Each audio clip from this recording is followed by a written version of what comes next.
Hello, I'm Peggy Applewoods, president of the Bennington County Beekeepers Club, and tonight is class number 2 of beginning beekeeping. Tonight we tackle some heavy subjects. We talk about hive inspections, we talk about nukes and packages, and the always scary pest and pathogen session. So we start out tonight with Jim Eau Claire. He is a longtime member of the Bennington County Beekeepers Club, and he starts telling us a little bit about nukes and packages. Take it away, Jim.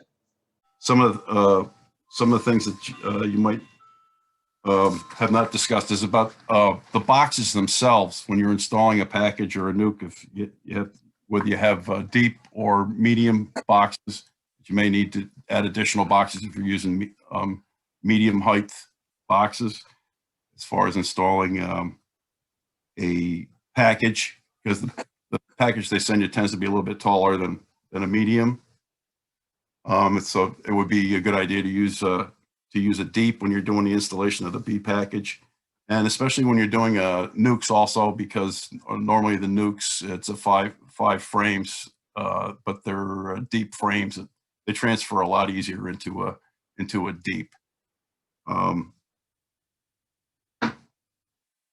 Again, this decision whether you're going to use 8 frame or 10 frame boxes is up to you, but you just have to, when you're installing a package at a 10 frame deep, if you could leave 5 frames, new frames in the box, you'll still have room on the side for your package, which you can install and leave in there initially till the bees all vacate. And if you're using the 8 frames in a deep, then you would leave 4 frames of foundation in there and still have room to put that bee package in there for the initial escape of the bees. It's a lot gentler for them to leave on their own than it is to turn it upside down and give it a whack, although you may have to do that after a couple of days if there's still some bees inside the inside that package that they send you. And with the nukes, I like to wait a day before I install them, just so that they calm down a little bit. You want to set the box near the where you're going to have the hive set up, so that everything is close by, and then you would install your 5 frames from the nuke in the order that they are in the box, in the same order in the center of that deep that you're using, and then you would fill in the outside with either, on an 8 frame box, you have 3 outer frames or 5 outer frames. You want to keep them in the center, and you want to make sure that the orientation is the same that you took out of the nuke box. As far as any bees left in there, you can put the inner cover and create a ramp to the entrance to let them in, or you can set the box on its side. This with a nuke, the bees already know the queen's scent, and they're going to go to her anyway. So they usually transport a lot easier. On a package, your worker bees are just becoming familiar with the pheromones of the queen, and they might be a little more reluctant to go up into the hive. That's why it's a lot easier to try to install inside the box. You want to feed right away, especially if you have brand new foundation. I use a front end feeder, which is basically just a jar on a wooden platform, the jar turned upside down. But initially, when you first put your package in, it's a good idea to just add an empty medium on top of your deep, so that you have room to put that jar and feeder inside the medium, so that they have a quick, easy access to it. And that way you can restrict the entrance of the hive down to the small, I believe it's a 1/2 inch by 1 inch hole on your your entrance reducer, so that they're staying in the hive. They're not going to forage for a couple of weeks anyway, and it just makes it a little bit easier for them to concentrate on pulling wax and stretching that foundation out, so creating a area for the queen to lay all her eggs. And it's a known fact that the sugar water encourages them to pull wax, even if it's not part of their normal duties based on the age of the bee themselves. There was a couple of times in a bee's life where their specific duty is just to pull wax, but you can encourage other bees to do that by adding the sugar water.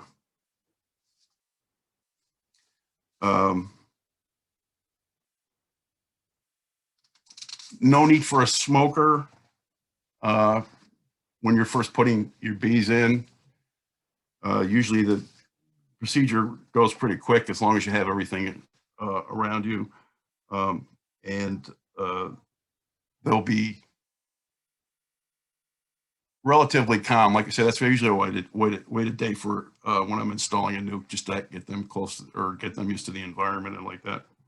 But you obviously want to have protective clothing, and maybe a bottle of spray bottle full of the 50/50 syrup, and you want to have everything all set up before you get started.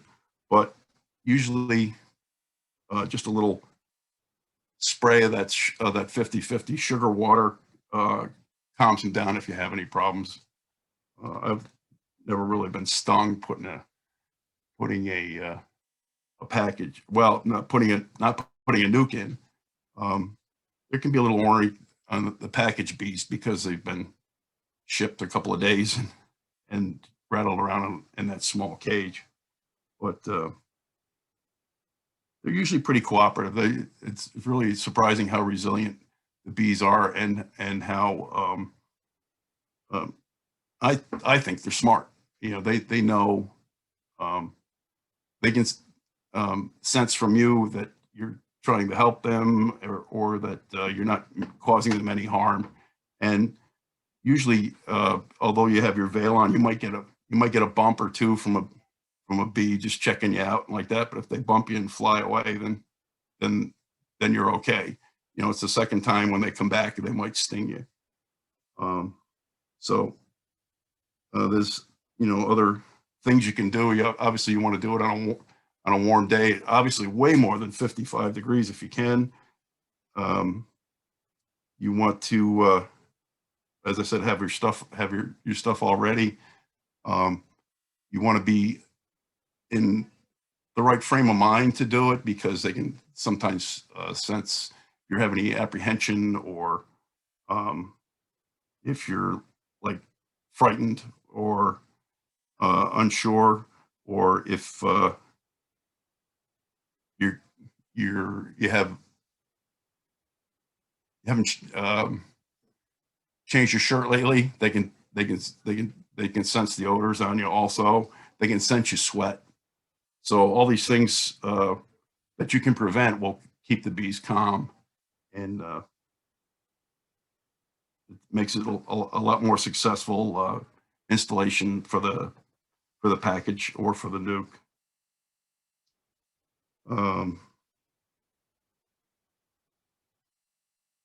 I think Gene touched on installing the package bees, installing the queen in between the frames. There might be a situation where you're using foundation that's been pulled already, like possibly some frames from last year where the comb is a little bit deeper than just naked foundation, or it might be a situation where you can't comfortably enclose the frames around that queen cell, because you want to keep the queen facing either towards the front or the back of the hive when it's still in that cage, so that the other bees can get at it to feed it. If that's the case, you may have to leave a frame out. That's perfectly perfectly fine, because it's only going to be a couple of days before the bees will eat through the sugar plug on the end of the queen cage and let her out. If you check in after 3 days and she's not out yet, don't panic. Could be that the bees are just haven't eaten through the sugar plug yet. I would just close them back up and wait a couple more days. If you go like 6 or 7 days and the queen's still not out, then I would definitely just remove the screen from the queen cage and let the queen out, because in that amount of time, they know her pheromone. They know what she smells like. They know that she's the queen, and they won't be as likely to mess around with her like they would if she was only a couple, if they had only known her for a couple of days. Let's see. I have a quick question, Jim. Yes. A lot of your packages come in the mail, correct? Yes, they do. So, And it's if you've never had a package come in the mail, you're going to get to know your postmaster really well, and they're going to be calling you at 4:30 in the morning and telling you to come get them. It's happened to me many times. I've had packages shipped in the mail, and they make the postmaster a little nervous right away. I would even suggest, if you know you're going to get them that way, go to your post office and let them know that they're coming. Because like Jim said, they aren't going to bring them in.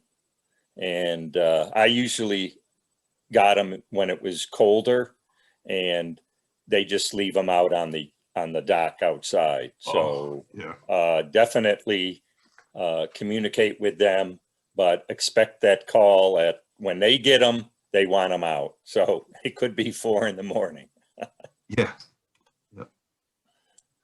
Now you can also use patties for feeding, as opposed to like a entrance feeder, or there's other feeders that you can use. They have the Hive Top Feeder, which is the box that goes across the top that has the 2 reservoirs in it with the floating grates. You can install that above your start of your hive, which would be your deep, or in this case a deep and a medium. If you're using one of the top hive feeders, you don't want to use your inner cover initially, because you want to prevent the bees from going over the top and falling down into the reservoirs. You want to encourage them to go up through the center. The easiest way to do that is to kind of limit their access through the top. You can also use the upside down buckets in an empty medium, and the way they're gravity fed,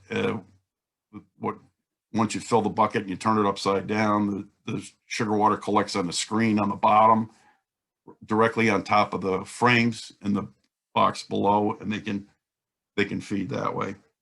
But you can also use what they call global patties. There's 2 different kinds of patties you can purchase. These global patties you would use when you're trying to nourish a new hive. They also have another formulation of the patties for overwintering, and there's the combination of how much honey or how much pollen is in the patties is different based on what time of year you use them. So once you've got your feed in there, as I said, you want to make sure that you reduce the colony entrance as much as possible, so to prevent any kind of interference from anybody out, any outside interlopers.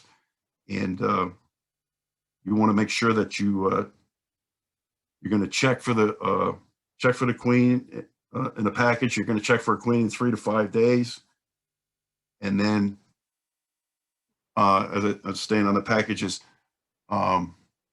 after 2 weeks, you're going to go back into the hive, and just to check to see if the queen has returned from her mating flight or has started laying eggs. Some queens in the packages are not fertile yet. They have to go out and mate. Most of the packages you buy these days already have a fertile queen. But you should know that going in, because it takes some extra time. If the queen has not mated yet, she has to fly off to the mating area and come back, and that adds to the amount of time it's going to take before she starts laying her eggs. But usually, if the queen is a layer, you should see eggs and larvae within about 2 weeks. You don't necessarily have to find the queen. She may, it's difficult, often difficult to find her, but if you see evidence of larvae in the pulled comb or eggs, then you'll know that there's a queen in there and that she's active.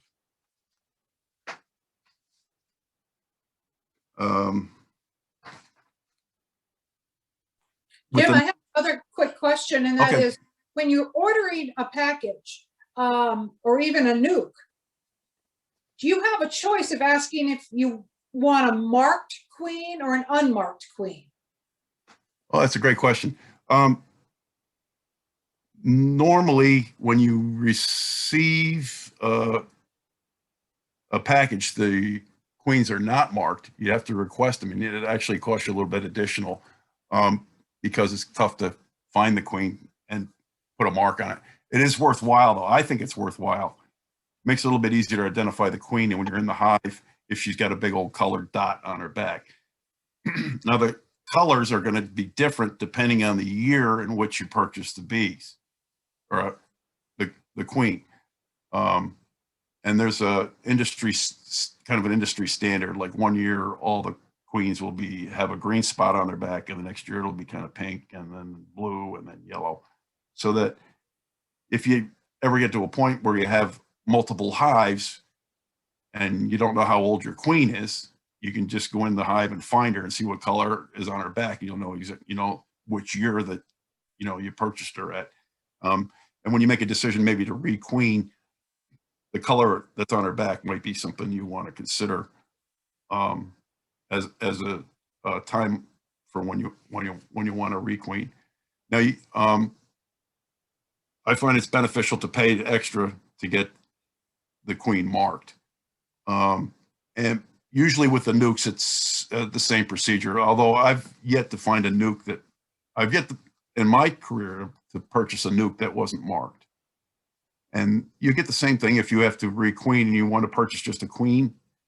In most cases, they were the queens that were that are being used this year are the same, are all going to be a consistent color. There are some suppliers who just use white, which is better than no color at all, but it doesn't really tell you what year you installed it. But I find that if you have the option, it does cost a little bit extra, but I would pay the difference to have a marked queen. You'll find when you first start beekeeping that you can never find the queen, but because she's shifty and you're not used to looking for the size of the body, etc. So putting that big mark on her back is a big help. Especially for people who are just starting out. And isn't the mark going to be white this year? It was blue last year, and this year it's supposed to be white. Yeah, that's true, and that's kind of confusing because I bought some requeen queens last year from a supplier, and they were white last year. So it's kind of, but all of his queens are white.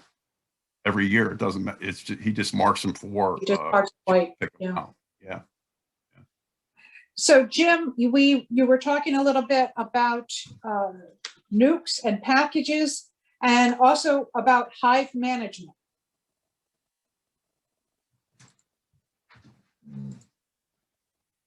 Yeah, we got a screen here. Does anybody have any questions that they would like about nukes or packages? I find it very interesting. we actually have tried, my husband and I, to mark a queen, and it was an experience.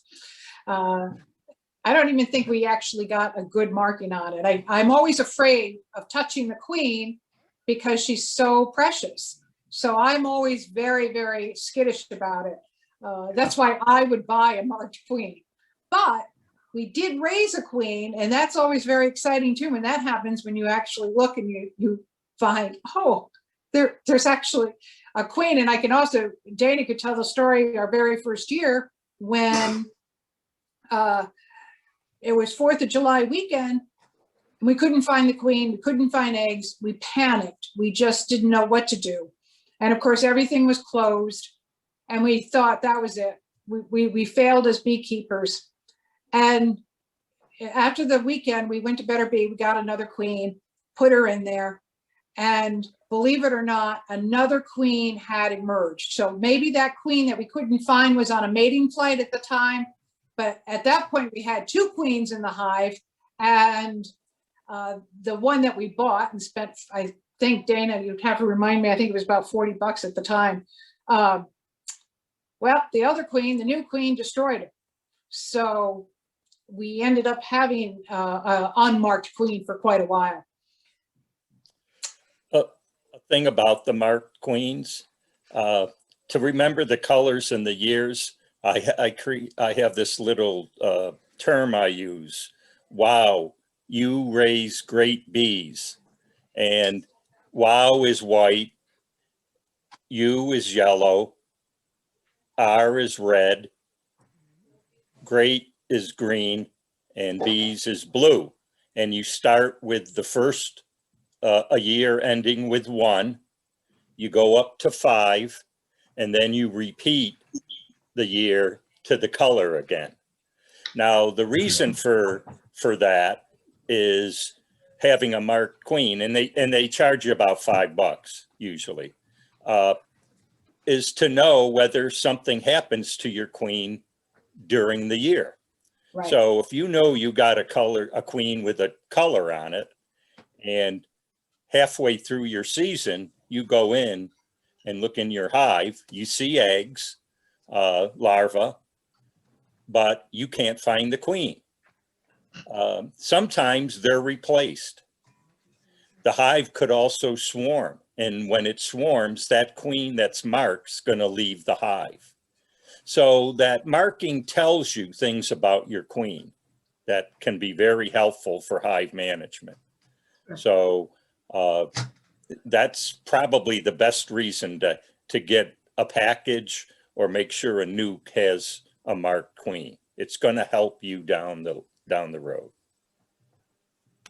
We have a great question, Jim, so we can allow you to continue on. And how many years can one queen live? Well, they could actually, they're well taken care of. They could actually live, I think the longest I've heard of is about 4 or 5 years, but their production tapers off quite a lot after about 2 or 2.5 years. So you might, if you still have the same existing hive, then after 2 years, you might want to consider requeening. Usually the young queens are much more productive. They lay more eggs per day, and it's not a stressful operation to requeen. You still it'd be almost the same as installing a package, because you're going to get her a new girl in a queen cage, and you're going to have to leave her in there for a couple of days, just like you would be installing a package. The biggest part is you have to remove the old queen, and you have to you're going to do away with her, so that you can establish some loyalty with her offspring, really, to the new queen. So normally I'm considering requeening after 2 years, possibly 3.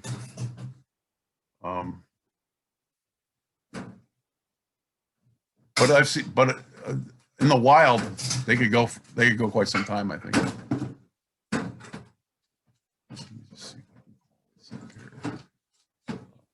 I have another one. When your hive swarms, does half always come back? Come back? No, usually half leaves. But the problem with that would be that the half that leaves usually has the queen and a lot of new bees, and most of the bees that don't swarm are older bees that might have more frail wings, or some might be older nurse bees that are staying to try to take care of any brood that's left. But normally they don't come back. It's just a matter of how many don't leave when they swarm. A swarm is another great way to get bees. If you have a neighbor or someone calls you and says, "Hey, I got a swarm," those are free bees. And they're very easy to install. Actually, once you remove them from the tree branch or wherever they're at, if you just make sure that you have the queen. Usually what I do is I usually keep one of the tall paper leaf bags in my vehicle, along with a soft bee brush and my veil. So if I get a call at work or something like that, that somebody has a swarm, you can scoot right over there, and sometimes very easy. They're just hanging from a tree branch. You can just cut the tree branch, put the tree branch and the whole swarm in the bag, and close the bag up. And then when you take it home, it's just a matter of having some spare equipment to place them into. And I usually just try to, as gently as I can, turn them upside down. I try to trim the branch down so that it'll fit in 2 or 3 boxes. And you want to make sure that you get some frames in there so that they have some place to start work on. And then you can either brush them off of the branch directly into the box, or you can leave a small portion of the branch in there and remove it later. But there are some of the suppliers in the area have a call list that people can have signed up for, and so if like Better Bee or some other supplier gets a call saying I have a swarm in their backyard, they'll try to find out what your location is, and then they'll refer to somebody in your county or in your town or something like that who can come over and remove them for you.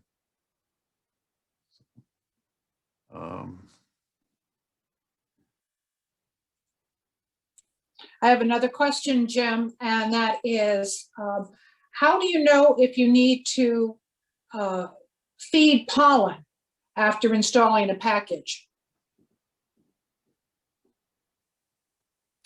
Well, the only pollen you'd really want to feed them would be their own, or like I said, these pollen patties, and use them as an alternative to the sugar water.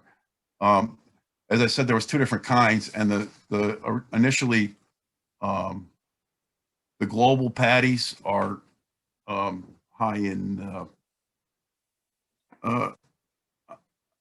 higher in pollen, or excuse me, higher the mixture of honey to pollen to propolis is different, so that it helps the bees to become more active quicker, more productive, and then the winter patties are a little bit different because there's more honey in it than pollen, because there's absolutely no honey or no nectar available during the winter months, and this kind of supplements them. When it's winter and it's cold, there's very little opportunity for them to feed. But when the temperature does get warm enough for them to break their cluster, it's nice that they have something that they can feed on, so that they're not going into their entire honey stores just as a supplement, to make sure that they have enough feed for the Jim, I noticed that you have started to get your screen, so that's working just fine. If you want to like scroll through. Well,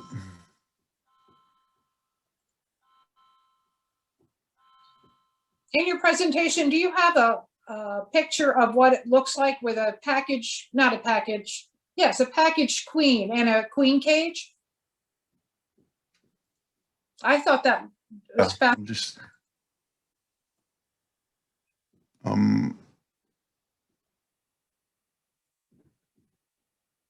I'm sorry, I'm not That's okay. advancing here.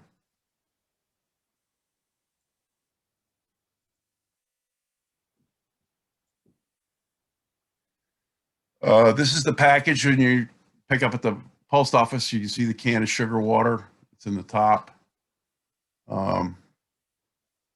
Again, you want to, before you remove that can, you want to take the queen out.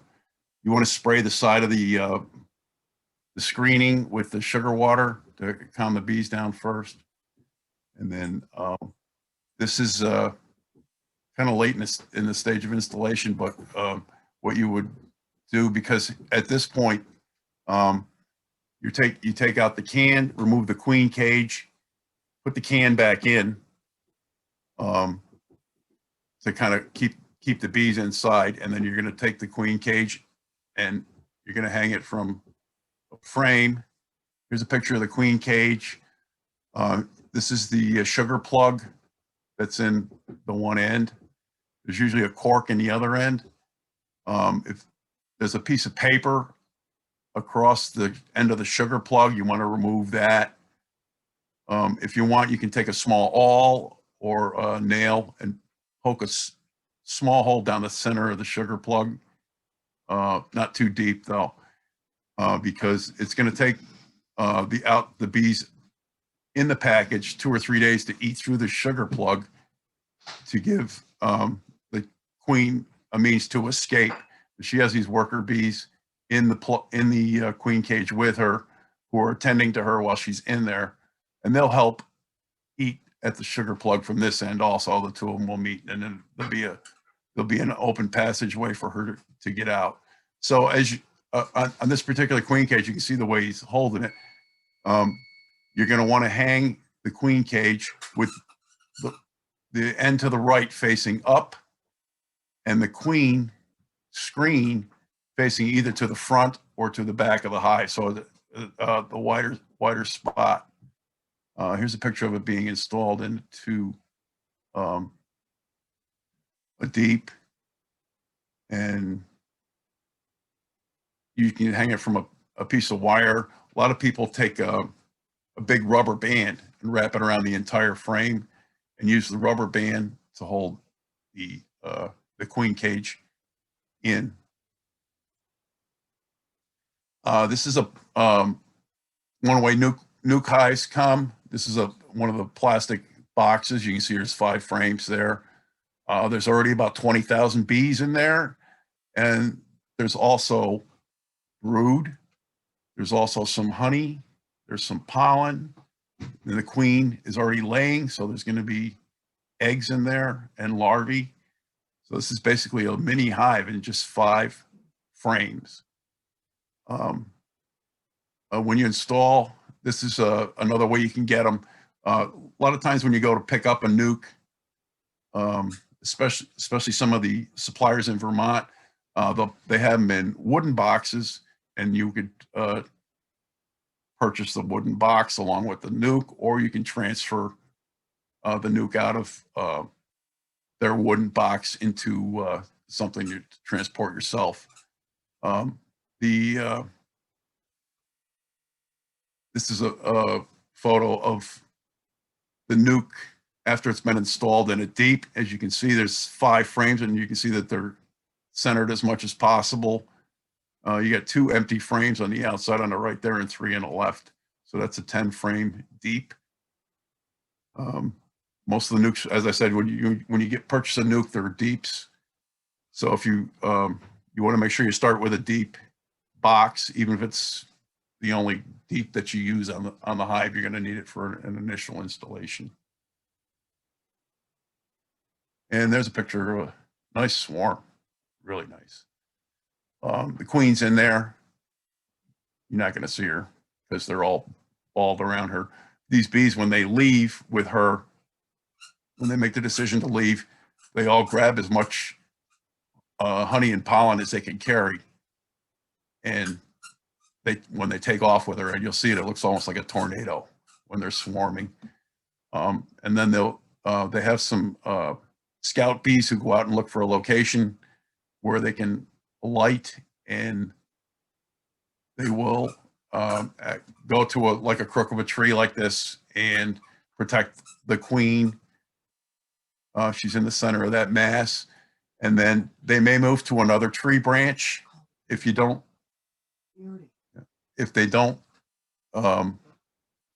haven't found a place to stay. They move on to another tree. What they'll do is they'll actually leave a couple of bees behind, so that any stragglers who are following the queen's scent will show up at the crook in this tree after the bees have already gone, and they'll be able to communicate to them where the rest of the swarm went. This is a great place to grab them right here. Just you want to trim as much of the branches away as possible, or you can, as I said, if you have the big lawn and leaf bags and you have one of the soft brushes, you can brush some of them down. You're not gonna be able to brush them all down. They're gonna get mad at you when you start breaking the swarm up. So it's best to try to keep them as intact as they appear as possible. So if you can trim the branches, like you'd have to cut it here, but you'd want to trim off this branch and this branch and this one here. Then it makes it much easier for you to get the bag up close to the swarm. So when you cut this, the whole thing just falls into a bag.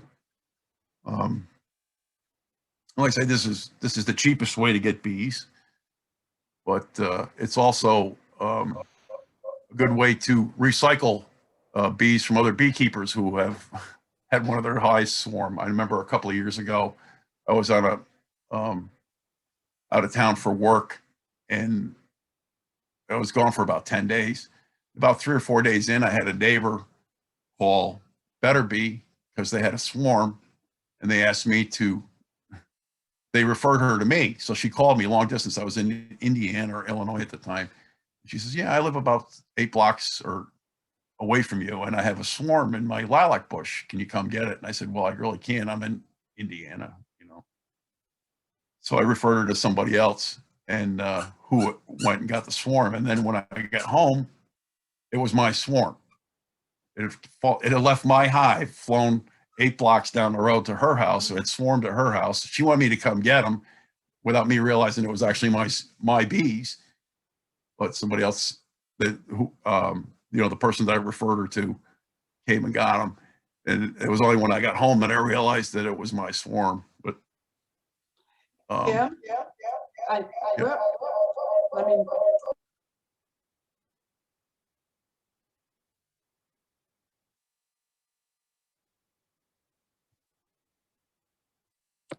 Jim, can you hear me? yes. Okay, I'm just saying that we're running a little tight on time now. Okay. So we have Aaron coming up doing a hive inspection. So I just wanted to give you a little update on that, Jim. Okay. Do we have any other questions or? Okay. Well, Erin, I have you coming up next to talk about hive inspection. Erin, can you tell us a little bit about yourself? And you were so good last week telling us about equipment. How do you inspect a hive? Thank you so much, Jim. That was great about packages. Okay, thank you.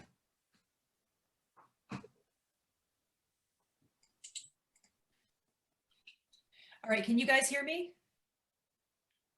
Okay, it sounds a little bit like I have an echo.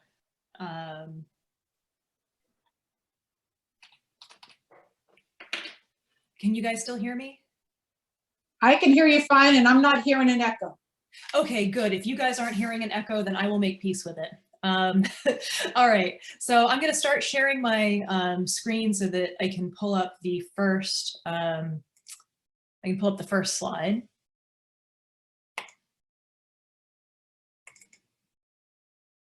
Let me know when you guys can see my shared screen.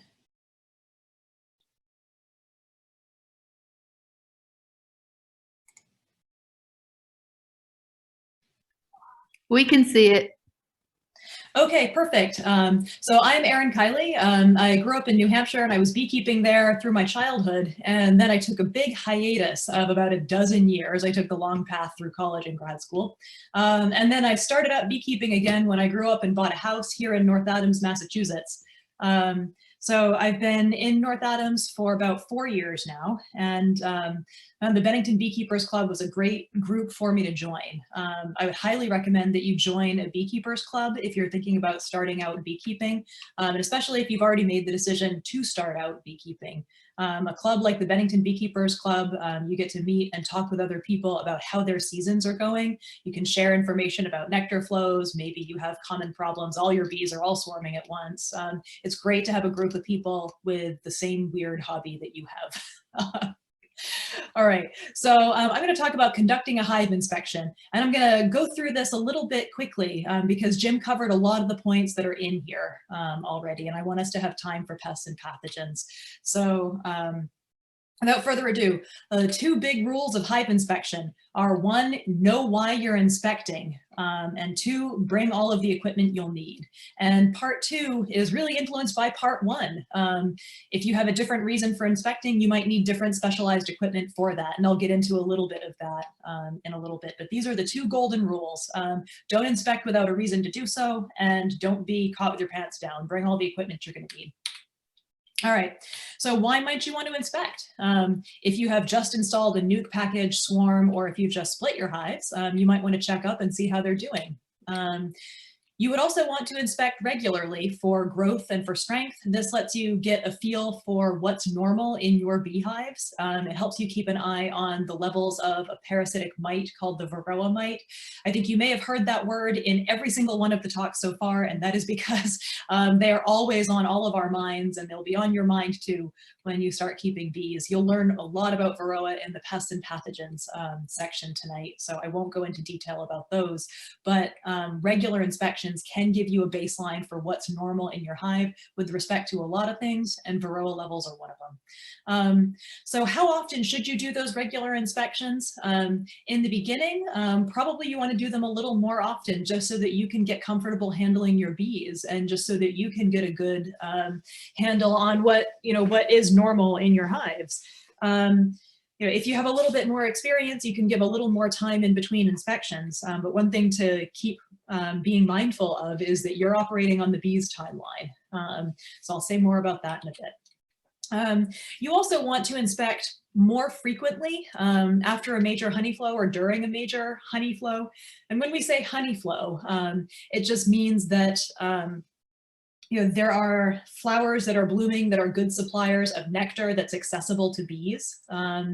And if there's been a lot of rain lately, flowers are pulling that water up from the ground and sending it through their little flower bodies in the form of nectar, right? But often during drought times, nectar flow isn't great.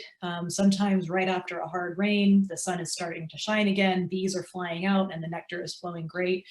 Check often during those times because you don't want the bees to bring home so much nectar that they fill up all of the hive and crowd themselves, then you're in danger of swarming. So keep an eye on them during and after major honey flows. And when are the major honey flows in our area? Well, the Cornell Cooperative Extension put out a nice calendar for us. So this does remind me of one thing that I wanted to pop into the chat of our Zoom call. Let me see, I can't, now that I say I'm going to put something in the chat, I'm having trouble finding the window for the chat. So if I go back to the very first slide, this link here, this bit.ly link, BCBC Hive Visit, this will bring you to a Google Drive that contains a PDF of that calendar that tells you when the honey flows in our region are. So I'm just going to type bit.ly/BCBC_Hive Visit. And now it's in the chat, so everyone can click it right from the chat of the Zoom. If you have a Scanny app on your phone and you prefer to scan it from this slide, you can. If you prefer to write it down, do that too. I put it on every slide so it won't disappear. All right, so more about why and when to inspect. So you know when the honey flows are in our area by checking the Northeast Beekeepers calendar. You also should be keeping your own records on this. It's a great piece of advice to get when you're a beginning beekeeper, is to keep records, and in those records, write down what flowers you see. You should also inspect your bees immediately whenever you suspect disease or pathogens, or whenever you suspect that your beehive might be queenless.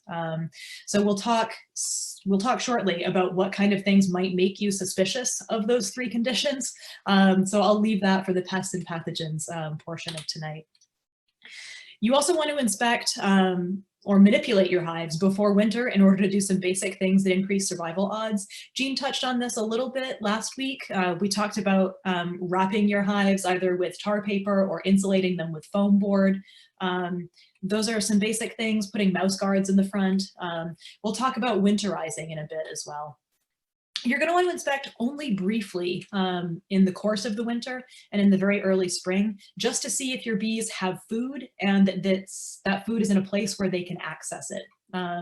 The reason why bees put away honey is not so that we can take it from them. It's so that it'll help them get through a warm winter. The way the bees stay alive, stay warm during a cold winter. And it's the bees are staying alive during the winter by flexing the muscles that are normally attached to their wings. So imagine if you had a cold Vermont winter and you were trying to keep you and your family, including your queen, warm by flexing your muscles all winter. You would want to really carb load before that. And honey is sugar. It is all carbohydrate.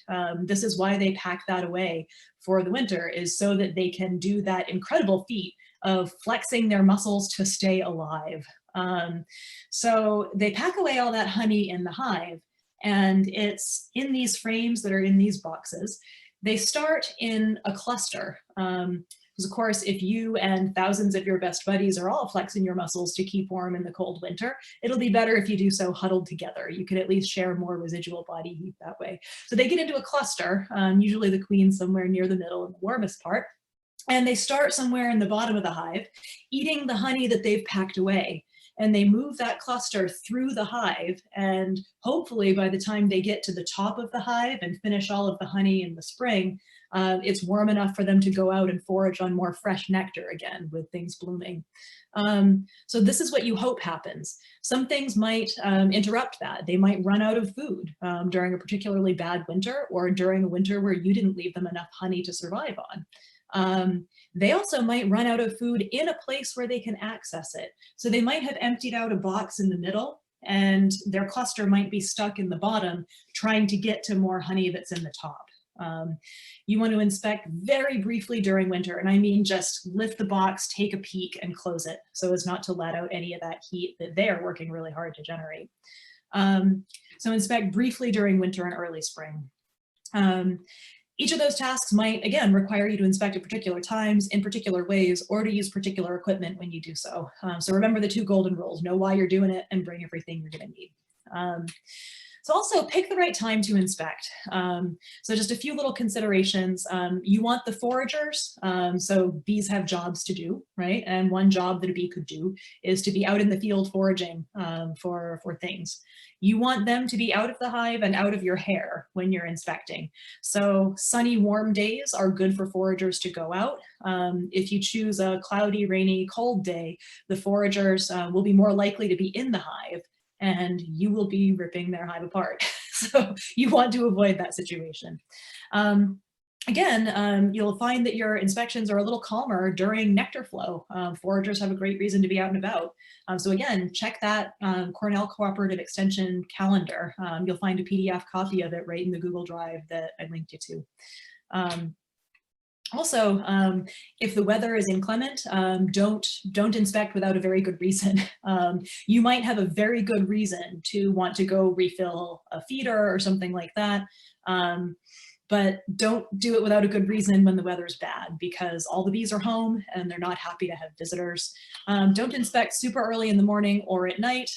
Everyone's home, they're not happy to have visitors, and they also haven't yet had their coffee. These are my kind of people. They kind of leave the hive only when the hive temperature exceeds a certain threshold, and it does so when the sun has beaten down on it for long enough starting in the morning. So they will wait for the rays of sun to warm the hive before they get up and about. Before then, they're inside, and if you pop that box off, they might not be thrilled. Don't inspect without a very good reason during nectar dearth, the time when nectar isn't flowing, or that time when it's kind of the dog days of summer and there's not much that's newly blooming or pulling nectar up out of the ground. It's the time when we're waiting for goldenrod to make its appearance, right?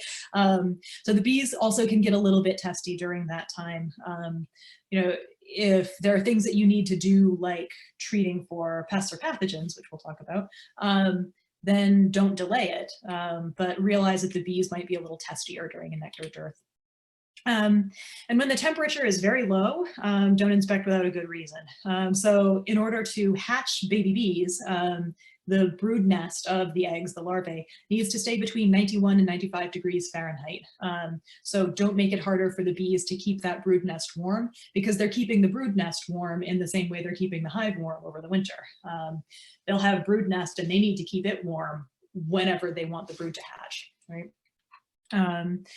And when the temperature is very, very high, like those couple of days in Vermont when the temperatures are in the triple digits, wax can melt really quickly. Bees can be more easily upset in the warm temperatures or in the very hot temperatures. And you'll really stink up the inside of your bee suit if you inspect when it's too hot out. Not that that's your biggest concern. All right, so other considerations for when to inspect. If you aren't feeling calm and collected, bees can kind of sense this, and sometimes it upsets them in turn. Jim mentioned this briefly. If there's noise or disruption anticipated, like you see your neighbor like yanking on his lawnmower trying to start it, that's not a great time for you to start your hive inspection, right? If your neighbor is right on the other side of the fence. Avoid perfumes, scented soaps, shampoos, deodorants, or detergents. Unscented products are a lot less offensive to bees around. So try that. One other consideration that I keep in mind is that I have an allergy to honeybees and I can't inspect when my immune system is low. So that is if I've been traveling or expending a lot of energy on other things, if I'm exhausted, sick, or very stressed. So I try to avoid inspecting during those times. And if the bees or you are just not feeling it, you can close up and try again later. But remember, you're on the bees' time schedule, not vice versa. So if, for example, you treat with a certain Varroa Mite remedy that requires you to come in and remove it after 2 weeks, do not leave it in for longer than 2 weeks. Follow the package directions on that. So, you know, even if you're not feeling it, or even if it's a bit of a cloudy day, go in and remove that Varroa Mite strip. So, you know, there are things that you need to do on their timetable. So, you know, with all of that in mind, the big picture is that you're doing this for them. What do you bring with you for an inspection? I'm going to buzz through this a little bit more quickly because last week I gave an equipment talk that that basically had me showing you everything that was in my toolbox for the last time I inspected in the fall. So stuff you'll bring with you is your protective equipment, right? Your suit, jacket, veil, gloves, allergy medications, whatever.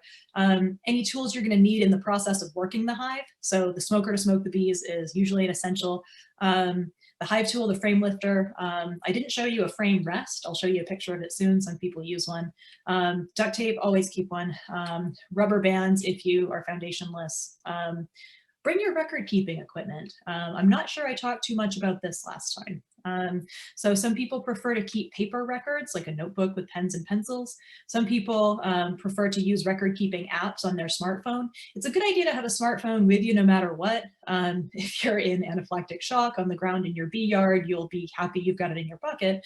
But also it's got a camera in it. So you can take pictures of a lot of the stuff in your hive and kind of zoom in on it so that, when the sun is in your eyes, you'll, you might not have as clear a view of it as you do in a picture on your phone that you can look at ex post facto. So you're also going to want to bring with you materials for testing and treating pathogens. So this depends on which pathogens you're trying to test for and or treat for. We'll talk in a lot more detail about this, but in the vein of having all the equipment you're going to need with you, in the notes and in these slides is kind of a list of the things that you might commonly need for pest and pathogen treatments.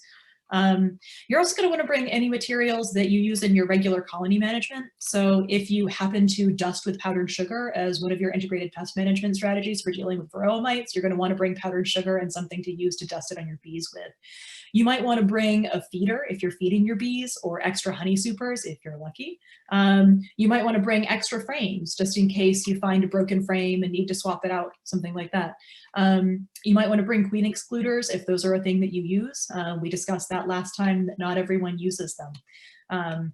You might want to bring escape boards, which are sort of one-way doors that you can put in between the hive boxes that you want to keep on the hive on the bottom and the boxes that have honey that you want to extract from on the top. When you're extracting honey, it is a much easier job if you do not have bees around you while you're doing that. So you want to remove the bees from the box before you remove the honey from the box. And that's what the escape port is for. Other things that you bring depends on your location, your needs, and your style. I typically bring pruning shears with me because I've got some brambles nearby that might short out my electric fence if I let them get too hairy. Sometimes people bring containers for comb that breaks off. Bees will put comb everywhere, especially where you don't want it. And if you're scraping it off, it makes sense not to waste the wax. So other things that match your style. Just, quick rundown of the stuff that was on that slide. Protective equipment, you guys saw it last time, suit, jacket, veil. Gloves, a few different kinds. Some people use the nitrile gloves as a good compromise between this crazy person who's going with no gloves and the crazy person who's me that suits up in full armor every time. Other protective equipment we talked about last time, EpiPen, Benadryl, and of course the smartphone. I showed you a Hive Tool last time. There are many of them out there.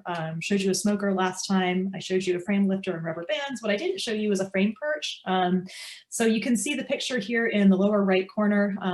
This is just something that hangs over your side of your hive so that you can put frames onto it if you need to free up a little bit of space in the box that you're inspecting in. We'll go over that soon. Again, the record keeping equipment, bring this stuff with you. Materials for testing or treating pathogens. I don't want to get too detailed about any of these. You'll probably see information about how to do an alcohol wash or a sugar dust shortly. You'll also see information about the many options you have for treating for Varroa mites. And I was mentioning some of these treatments like the Mite Away quick strips or the Apovar that need to come out after a specified amount of time, and you don't want to tinker with that, right? Follow the package directions. These are some of those. So other materials for colony management, you might want to bring out feeders with you. You might want to bring an extra super and frames in case you find it getting crowded. You might want to bring your queen excluder or a skateboard. Again, what you bring depends on what kind of management you're doing and what stuff you're going to need when you're out there. So what does it actually look like when you open up the hive? So to examine a colony, I just took a photograph from one of the 2 course textbooks. This is the Samataro book, the Beekeeper's Handbook. And I thought this was a really good picture of what it looks like when you're elbow deep in your beehives. So this person has the outer cover, the one that telescopes over the outside of it, flipped upside down on its back, and it's put on the ground behind the beehive. So, one thing that I noted here is approach the hive from the side or the back. If you stand right in front of the entrance, you're blocking the bee's flight path. And there's no reason for you to do that. It's just as easy for you to look down over the hive, standing on the side of it or standing in the back of it. So before your hives get to this level where they're all apart and on the ground, you want to puff some smoke into the entrance and let them sit with that for a minute, right? You want to lift the inner cover, and the inner cover is the one that doesn't telescope. It's the one with the little handle in the top, the one inside. The inner one, and puff some smoke in there where the frames are. Let them sit with that for a little bit. It's a good time to take your equipment out of the toolbox, prune the brambles around the bee yard, refill the feeders if you're going to refill the feeders. Good time to do a couple quick things. And then lay the outer cover upside down on the ground near the hive. The reason why you want to lay the outer cover upside down is, one, it doesn't damage the outer cover. The outer cover has that sort of galvanized metal top on it that's waterproof. And when you flip it upside down, it's easy for you to set big heavy boxes of frames on top of it in a way that you can get your hands back under them to pick them up, and in a way that those boxes, which are the bee's house, are not touching the dirty grass or the dirty ground, right? So you don't want to be picking up any stuff from the ground. You want the stuff from the ground to be in contact with the outer cover. Where you're going to put the inner cover is, you see on the front that it's leaned up against the hive stand. The Samataro book has the illustration of the person doing that because they want the bees to be able to walk back up the inner cover like a ramp and get into the hive. Bees do fly, but some of them will use the inner cover to walk back up into the hive. So make sure you give them that route to do it. So, other things about what an inspection looks like, you'll smoke kind of judiciously throughout the inspection. If it seems like the bees are more upset, give a couple of gentle puffs of smoke. Don't over smoke them. That in and of itself can make them upset.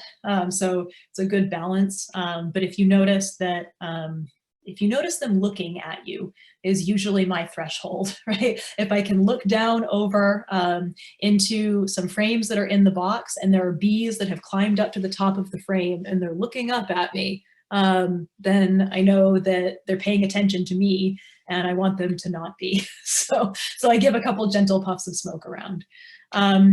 One thing that I heard, move slowly. And I think it was Ross Conrad who said this phrase in one of his talks. Ross Conrad is a Vermont beekeeper who wrote a book called Natural Beekeeping. He said, practice Tai Bee. It's kind of like Tai Chi. You're moving very slowly, you're moving deliberately. It's one of these things where if you're panicking, so are the bees, right? So you move very slowly around them. Don't, kind of come in and grab the sides of the box. You'll probably crush some of their little bodies under your enormous monster hands, and that will scare them. So move slowly, practice Tai Bee. How many boxes to remove and how thoroughly to check depends on why you're inspecting, right? If all you're doing is a quick check of your mite board, then you can just slide it out the bag, possibly without even taking boxes off. If all you want to do is check and see if you have a queen and you find a frame with eggs on it in the top box, then you don't need to look at the bottom box if your only goal was to find out that your queen was alive, right? So it depends on why you're inspecting.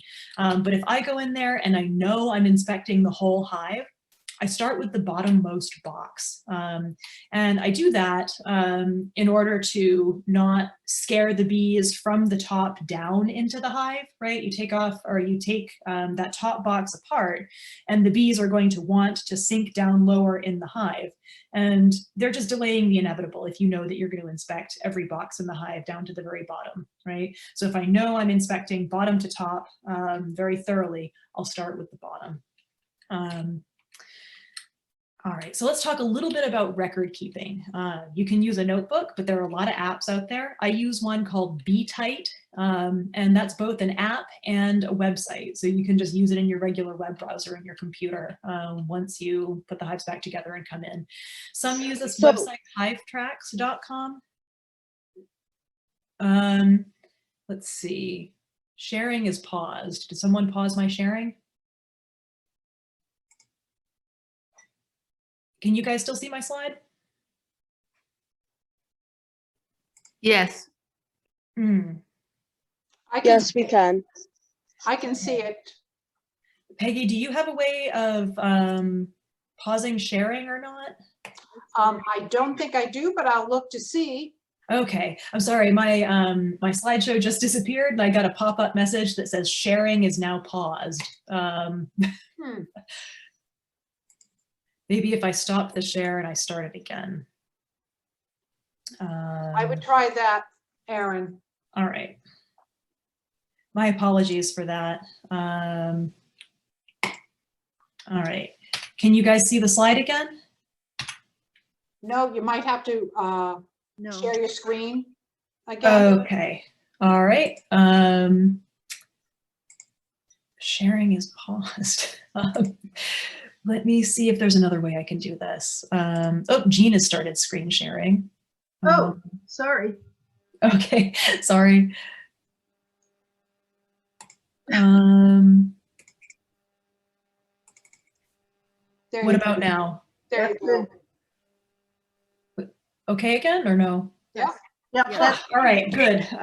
Perfect. You're good. I can see it, but I don't know if you can. All right. So, right. Some people use Hivetrax.com is another app that some people use for record keeping for bees.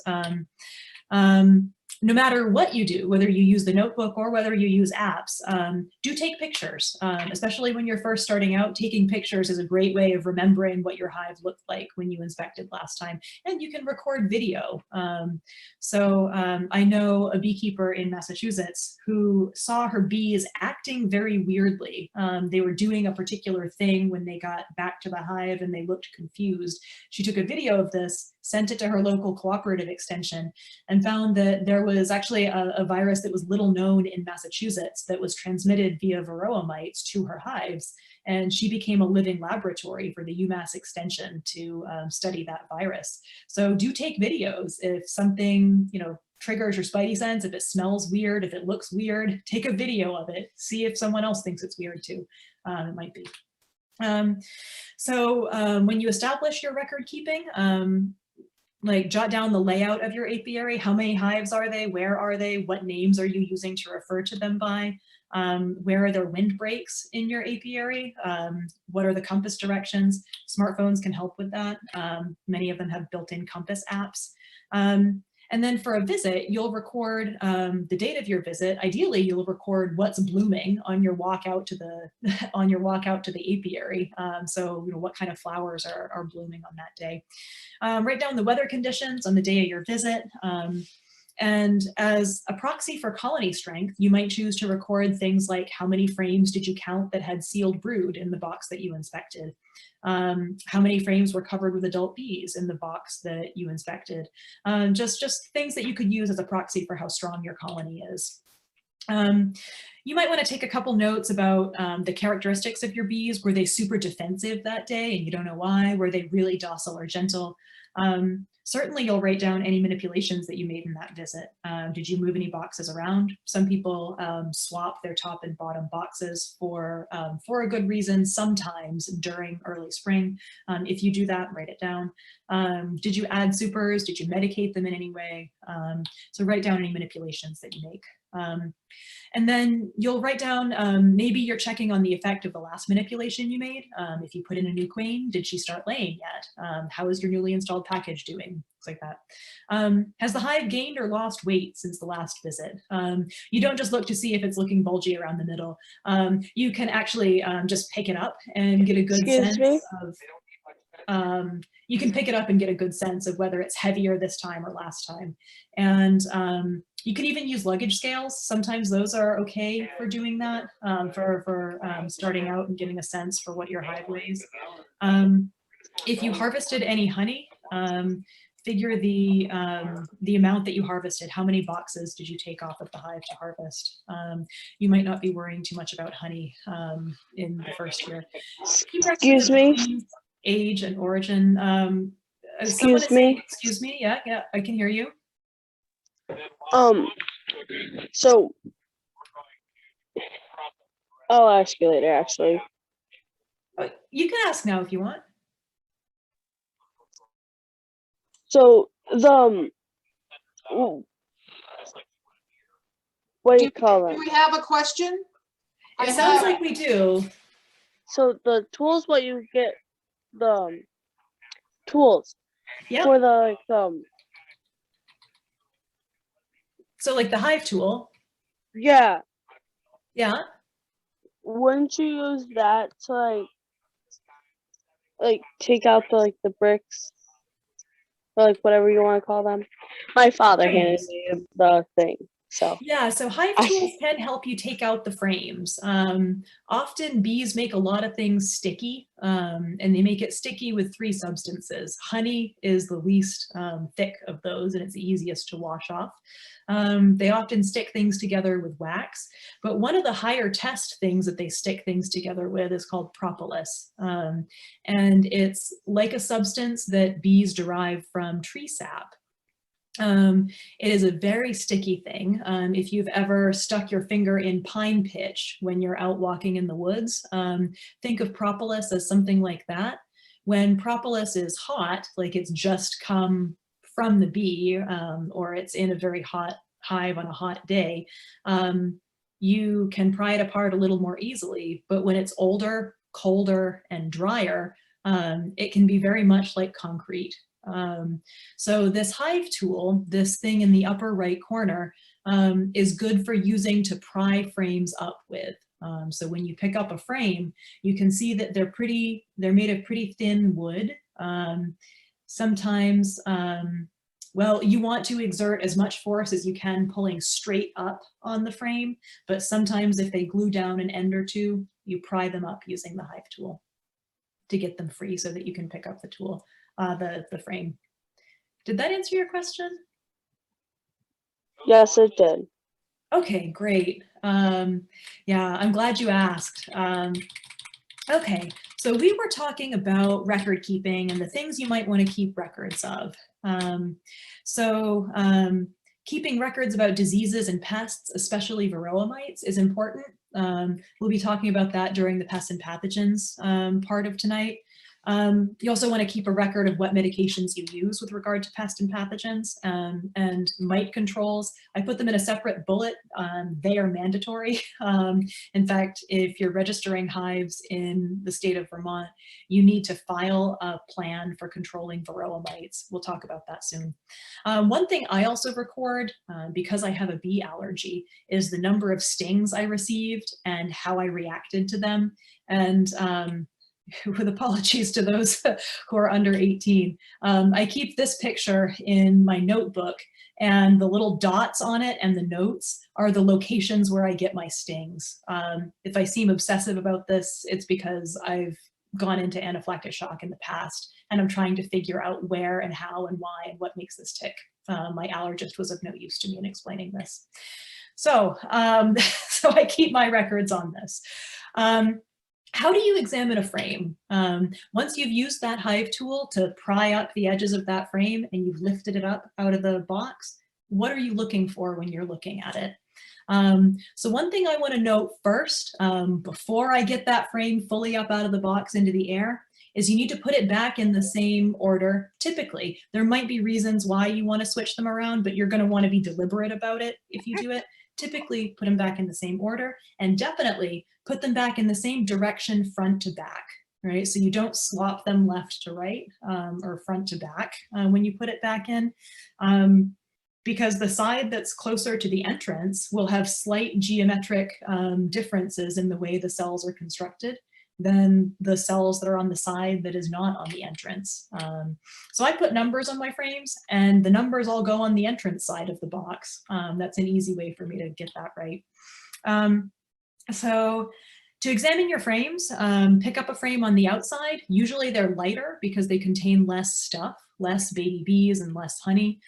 Sometimes certain colonies of bees will ignore the outer 2 frames on a box, or maybe even more than that.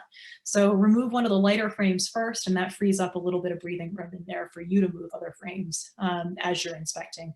Hold frames vertically and hold them over the hive when you pull them out, because then any bees that fall off will fall back off into the hive. When you're replacing a box, try not to crush them when you're putting a box back on. So you can do this by brushing them gently or by using a little puff of smoke to get them to flee back in.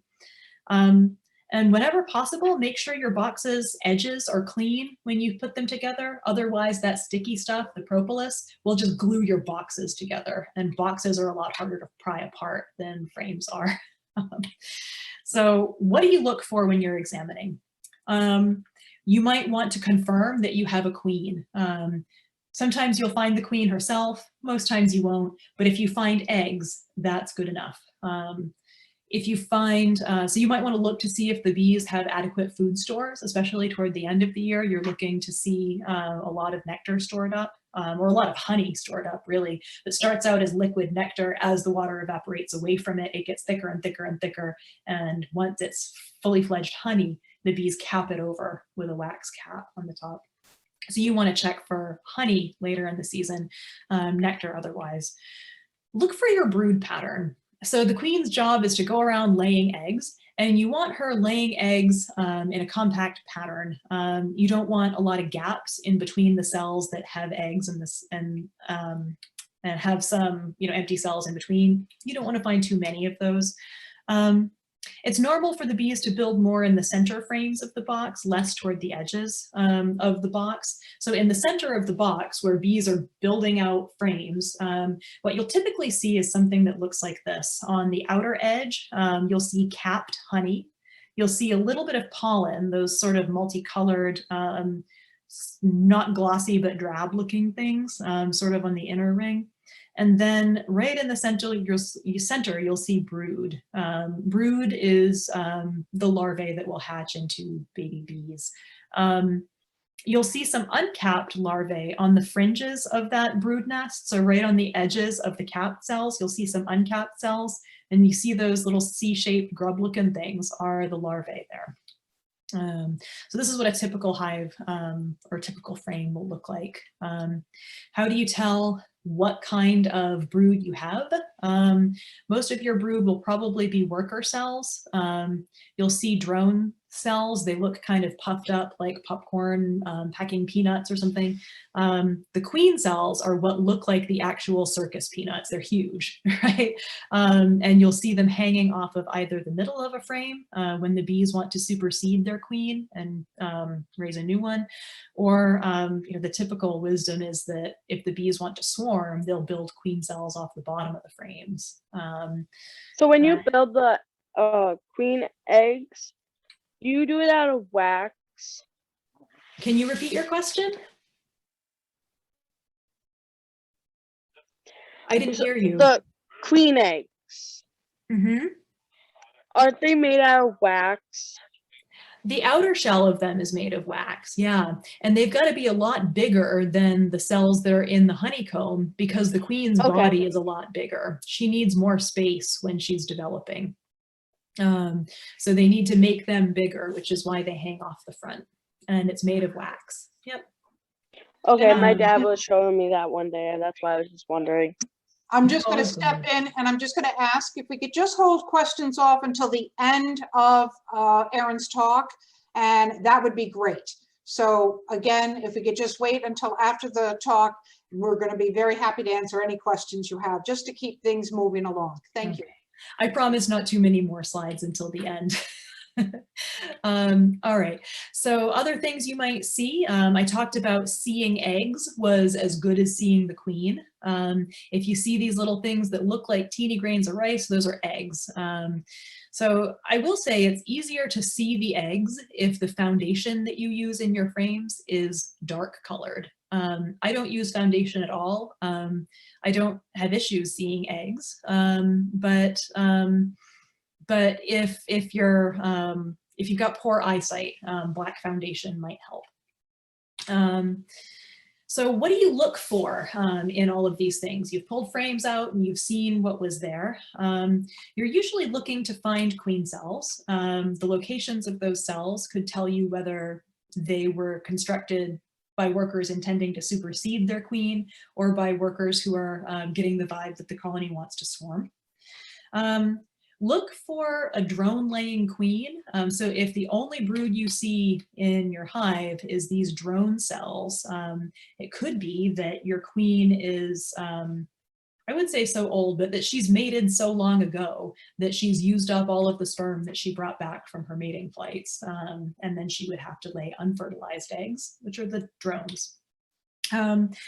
Look for laying workers. Laying workers, you'll see not just one little grain of rice in each one of these cells, you'll see tons of them, and you'll see them sticking to the sides of the cell. These are laid by workers that are panicking. They're just trying to do what they can to keep the hive alive because the hive is queenless.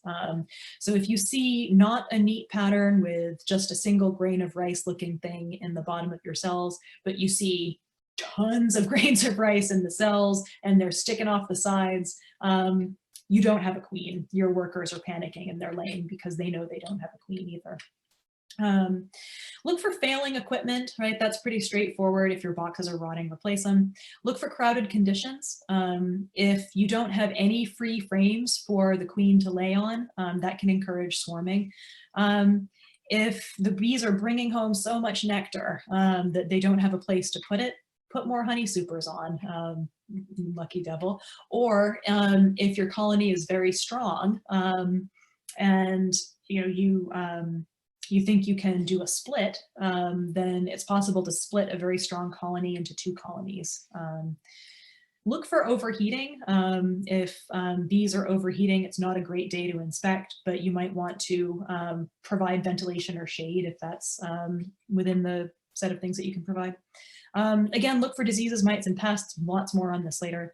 Look for evidence of robbing. By that I mean either other insects coming in to take the nectar from your bees, so like yellow jackets flying in around the entrance, or it might be a little more insidious. It might be other people's bees coming in to steal your bees' honey, or it might be other bees in your own apiary that are robbing from a weak hive. The way that you can tell whether bees are in there to rob the hive and make off with all the honey, or whether they belong there, is because bees are that bees that are robbing are usually well, much like a human robber. They don't care if they break the windows and get glass all over the floor. So by that, what I mean is that you'll see a lot of wax cappings just chewed right through, and the wax is strewn everywhere. Bees that are tending their own hive are very tidy about doing so.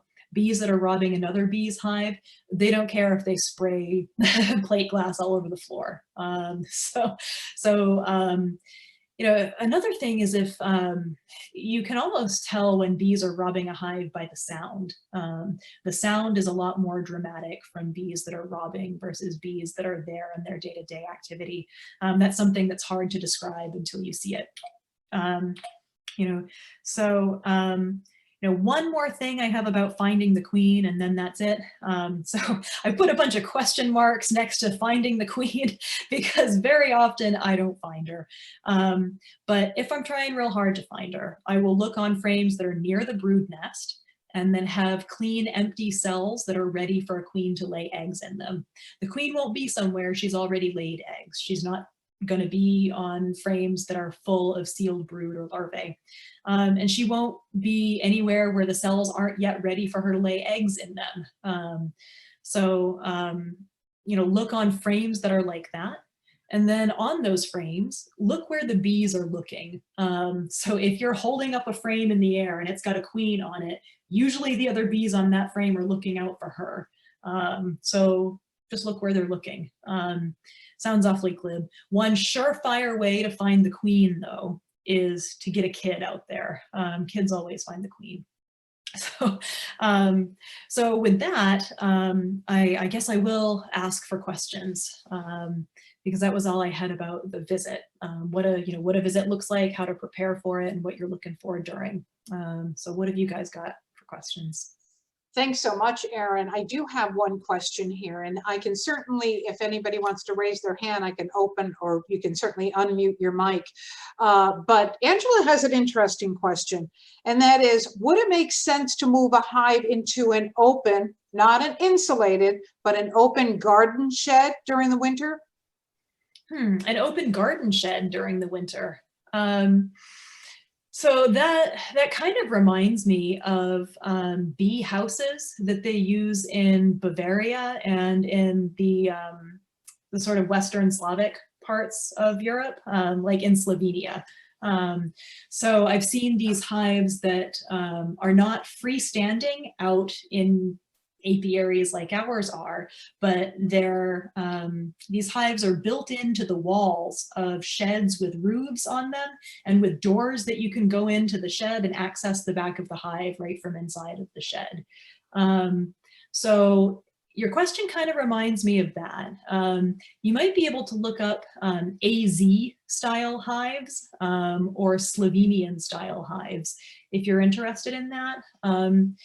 It also reminds me of something I've heard that some very hardcore beekeepers in northern parts of Canada can do, and that is in very bad winters, sometimes well in advance of the fact, they will move their hives to a place that is more sheltered, not indoors, but that is more sheltered, like under a carport or a three-walled shed or something like that.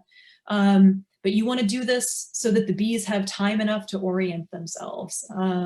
One rule of thumb that I've found or that I've heard people put out for moving hives is less than 2 feet or more than 2 miles. If you move a hive more than 2 miles, the bees know they have to reorient themselves, so they do it.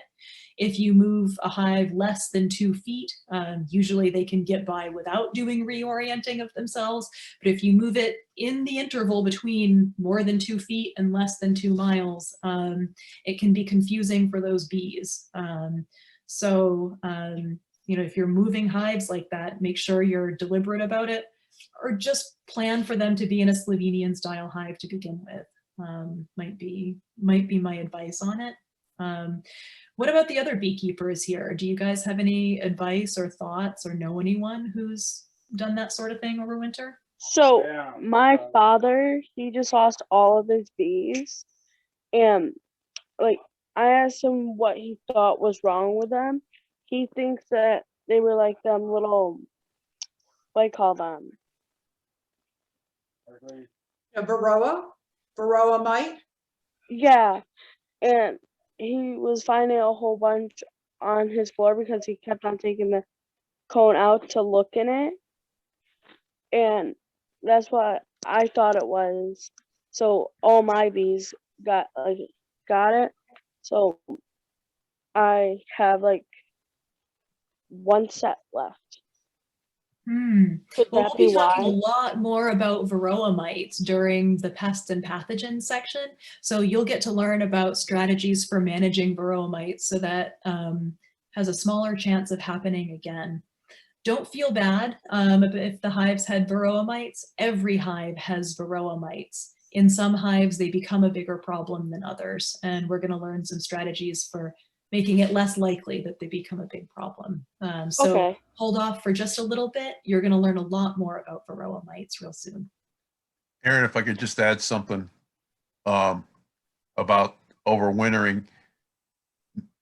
Cold is a big problem for bees, and that's why they bundle and like that. But beekeepers should also be aware that humidity is is even a bigger concern than the temperature. They can take 20 below. Mhm. Can't take is it got to 45 yesterday, and there's some humidity on the inside of the hive, and then it goes down below freezing again tonight, and their bodies are wet. They can't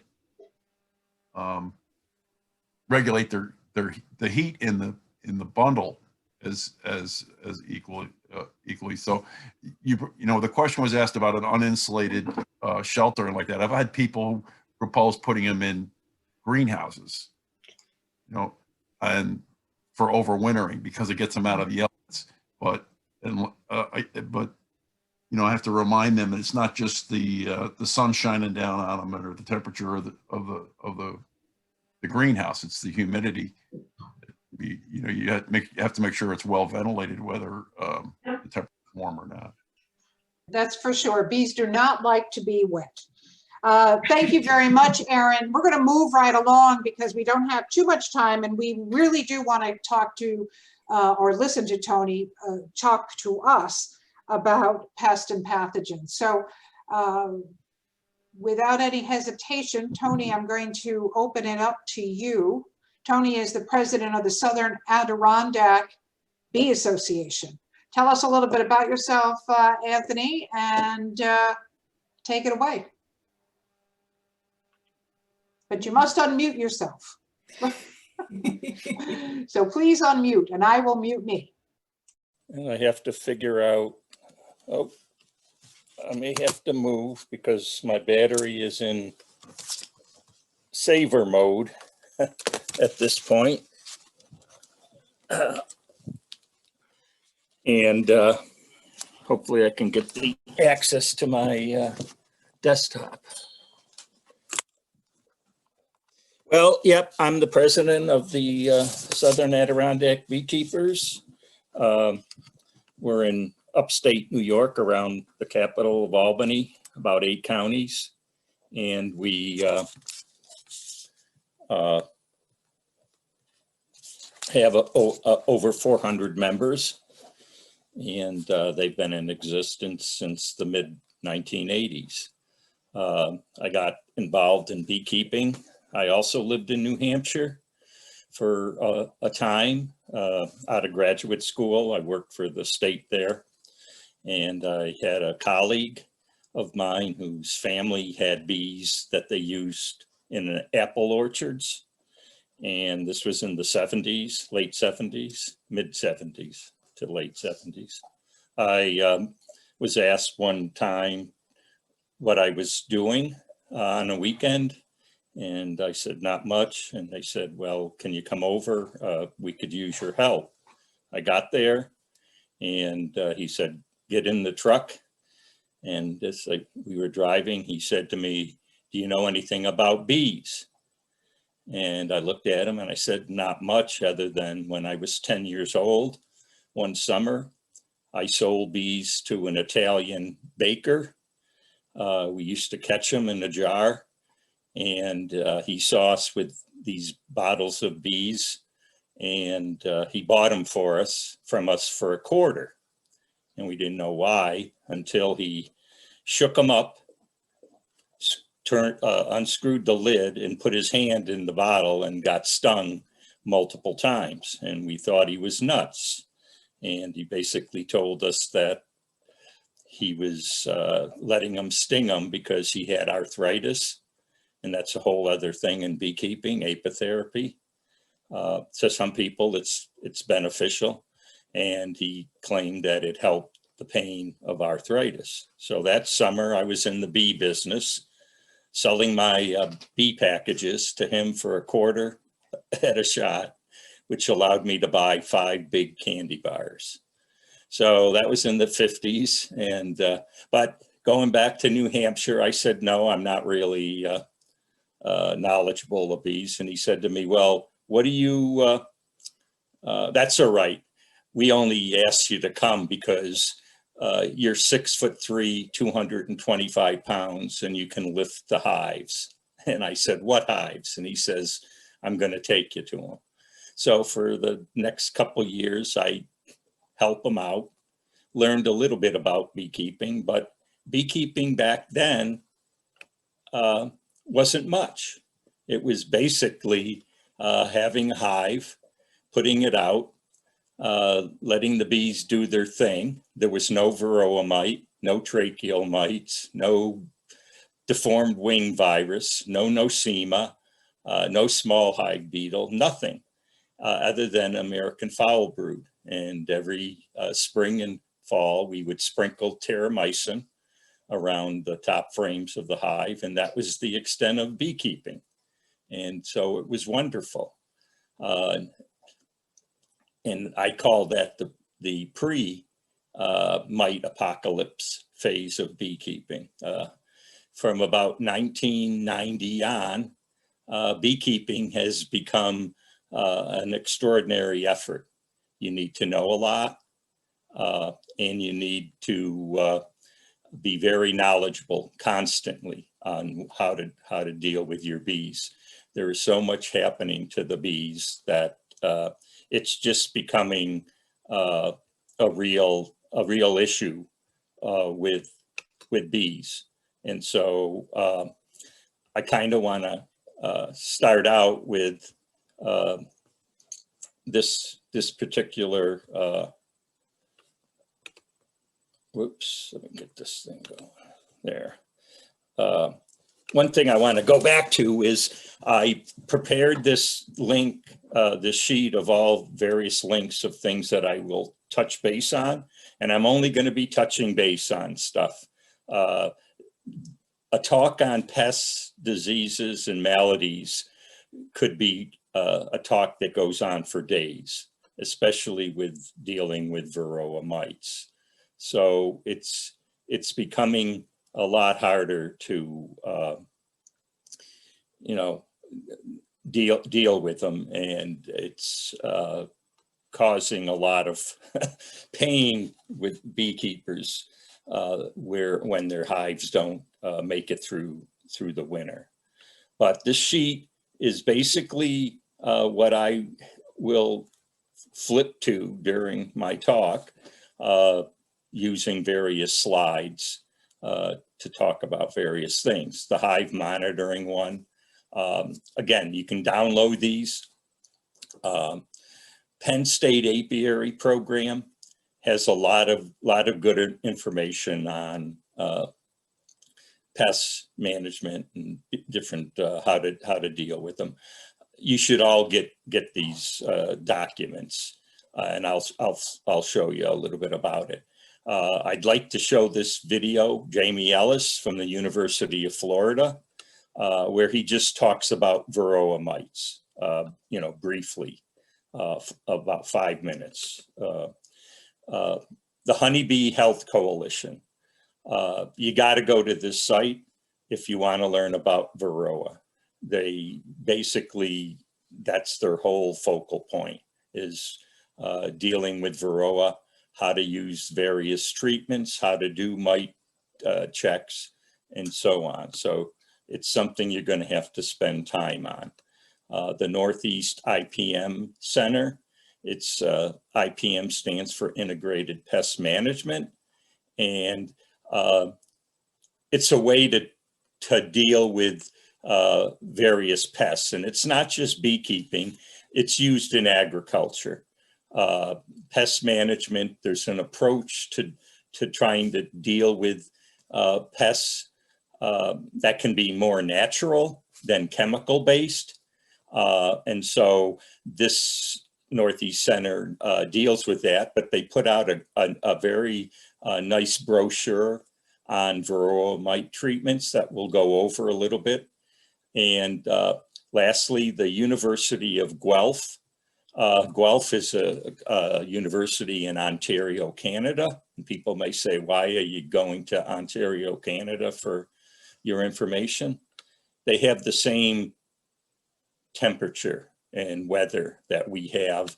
And if anything, when you go out to the website and utilize the website to get information, and you click on something and you watch a video and they tell you how to do something, you have to know where they are when they're talking. Because if they're in Louisiana, what they do in Louisiana may have no success in Vermont or New York. And so you have to understand that. And so Guelph has a lot of good information. They're like a land grant college. And those are all those universities like Penn State, Florida State, Georgia, University of Maryland, Ohio State, Michigan State University, that have tremendous information. They do a lot of research, and this is where you're going to be learning about your bees. It's a nonstop way of life in beekeeping. You're just not going to get a bunch of bees and think you don't have to do much with them. That's long gone as far as a beekeeping approach. So what I have here is, in talking about bees, around 2006 or 7, a commercial beekeeper named Dave Hackenberg came to check his hives, and he had over 4,000 hives, and he found almost half almost non-existent with bees, and he wondered why. And so he got various universities involved, and that became the beginning of the colony collapse disorder. Now, this chart shows you all things that can affect honeybees, and the research that was done to determine what colony collapse disorder was and whether there was a smoking gun never found a smoking gun. What it found is it's a combination of multiple things happening to your bees that cause them to collapse in this way and disappear from the hives. It's kind of gone away to some degree, but there still are reasons why hives fail. And so when you look at this chart, you see Varroa Mite.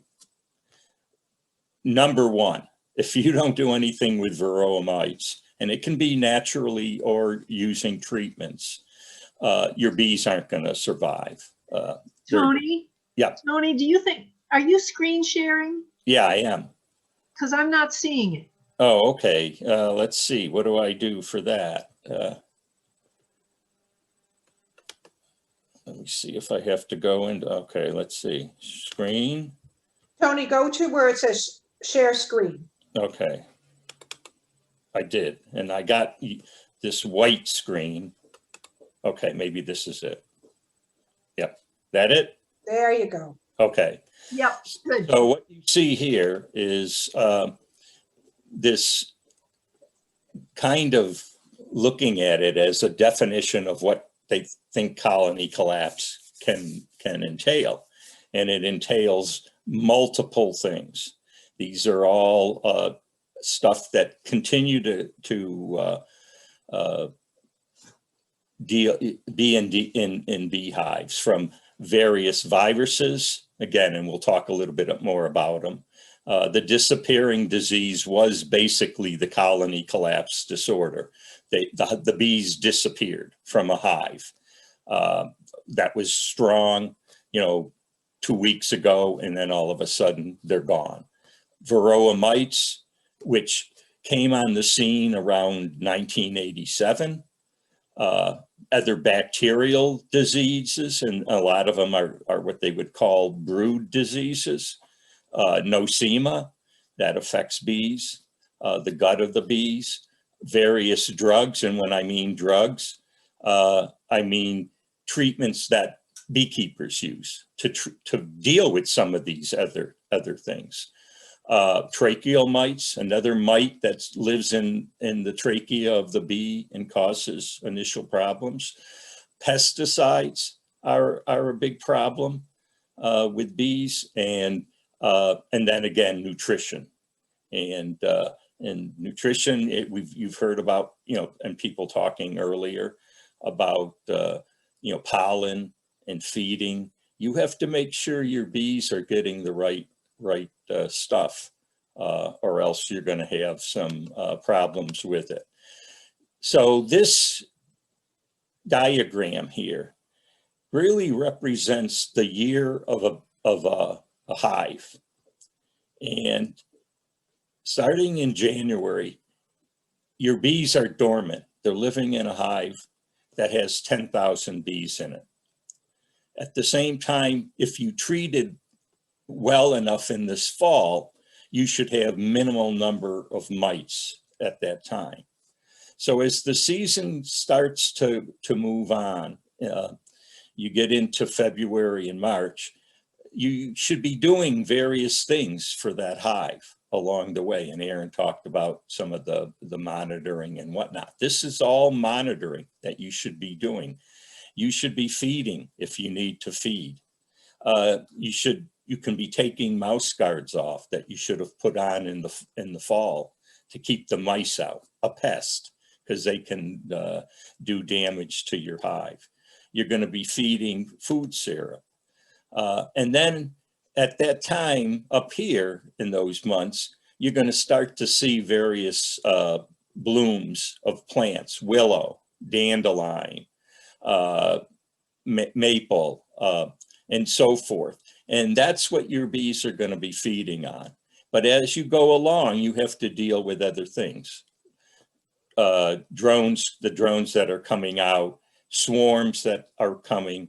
And at the same time that your bees are expanding up to 60,000, 70,000 in your hive by midsummer, your mites are starting to grow in number. And they follow this peak. And as they get to here and you get to the September, you should have been dealing with mites that you can hopefully keep them down. But if you don't, as your bees start to decline for the winter again, your mites are going to grow and they're going to go up like this and then come down. And if they're up that high in December, you're going to lose your bees even before the winter. So it requires a lot of monitoring. Aaron talked about monitoring tools. You're the best monitoring tool for your bees. You have to know this stuff. And so it's just something that needs to be dealt with. Now, as far as pests for the bees, primary pests that you have to know about and deal with, Varroa, number one. It's a mite. It came over from bees brought from Europe. It actually originated in Southeast Asia on the Apis cerana bee and then jumped onto Apis mellifera. And Apis mellifera didn't have mechanisms to deal with it. So then they had to develop ways to control the mite because it'll get out of control. And it's the main source of not only it's going to kill your hives, but it's going to introduce a lot of various viruses into your hives as well, which are the reason why your bees will die.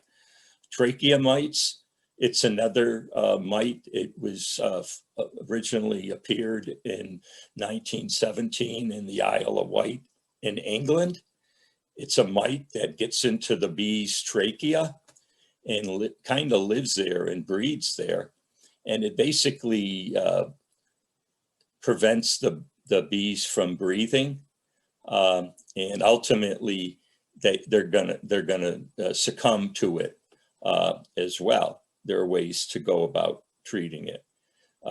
Having drones, it's an issue that you need drones to mate with queens, but drones are the #1 source for most of your mites in the hive because they take longer to develop, 24 days, and therefore more mites can develop while they're in the cell. Queen health can be in itself a pest or a malady to your hive if you don't have a well-bred queen and whatnot. And you as a beekeeper could be the biggest pest of your hive for a number of reasons. Ways you treat for the various pests, but also other things you do or don't do. If you neglect your hive, it probably most of the time won't succeed. So you need to have some focus on what you're doing with your beehive at all times. Secondary pests that are out there, small hive beetle comes from again out of the country. Years ago, we would import bees and import queens, and that's how a lot of these pests come into the country.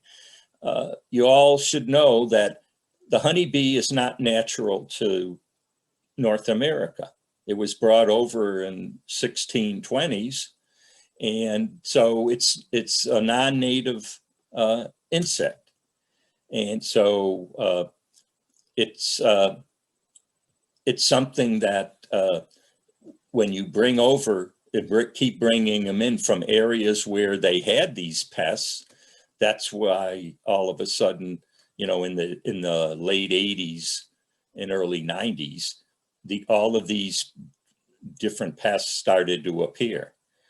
Wax moth, this one here, it can do tremendous damage with your hive and your frames. The zombie fly, you don't hear a lot about it. It's generally not around. Tropolaelax, it's like Varroa, it's this one here. It's not yet in this country.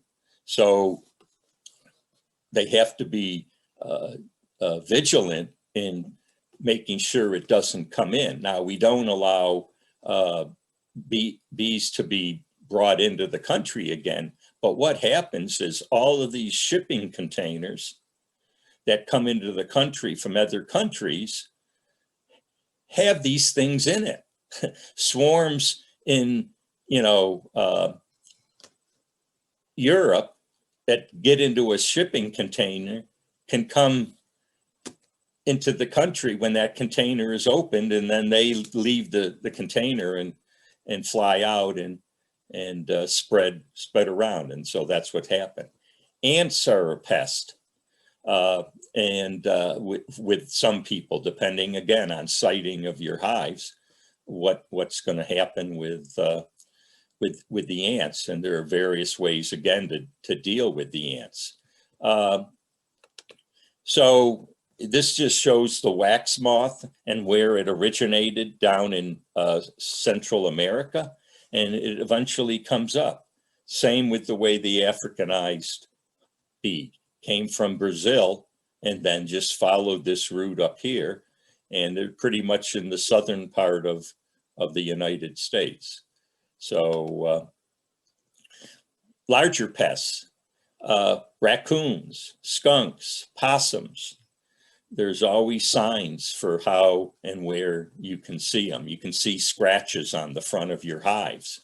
And that's usually a sign a skunk is there. And what they'll do is they'll go at night, scratch on the front of the hive, bees will come out and they'll eat the bees. And they can sit there all night and do some good damage to your hive. So there are ways to set up your hive. Some people set up hives a little higher on a stand so that exposes the skunk's underbelly to the bees, and they can at least sting the skunk, and maybe that'll drive the skunk away.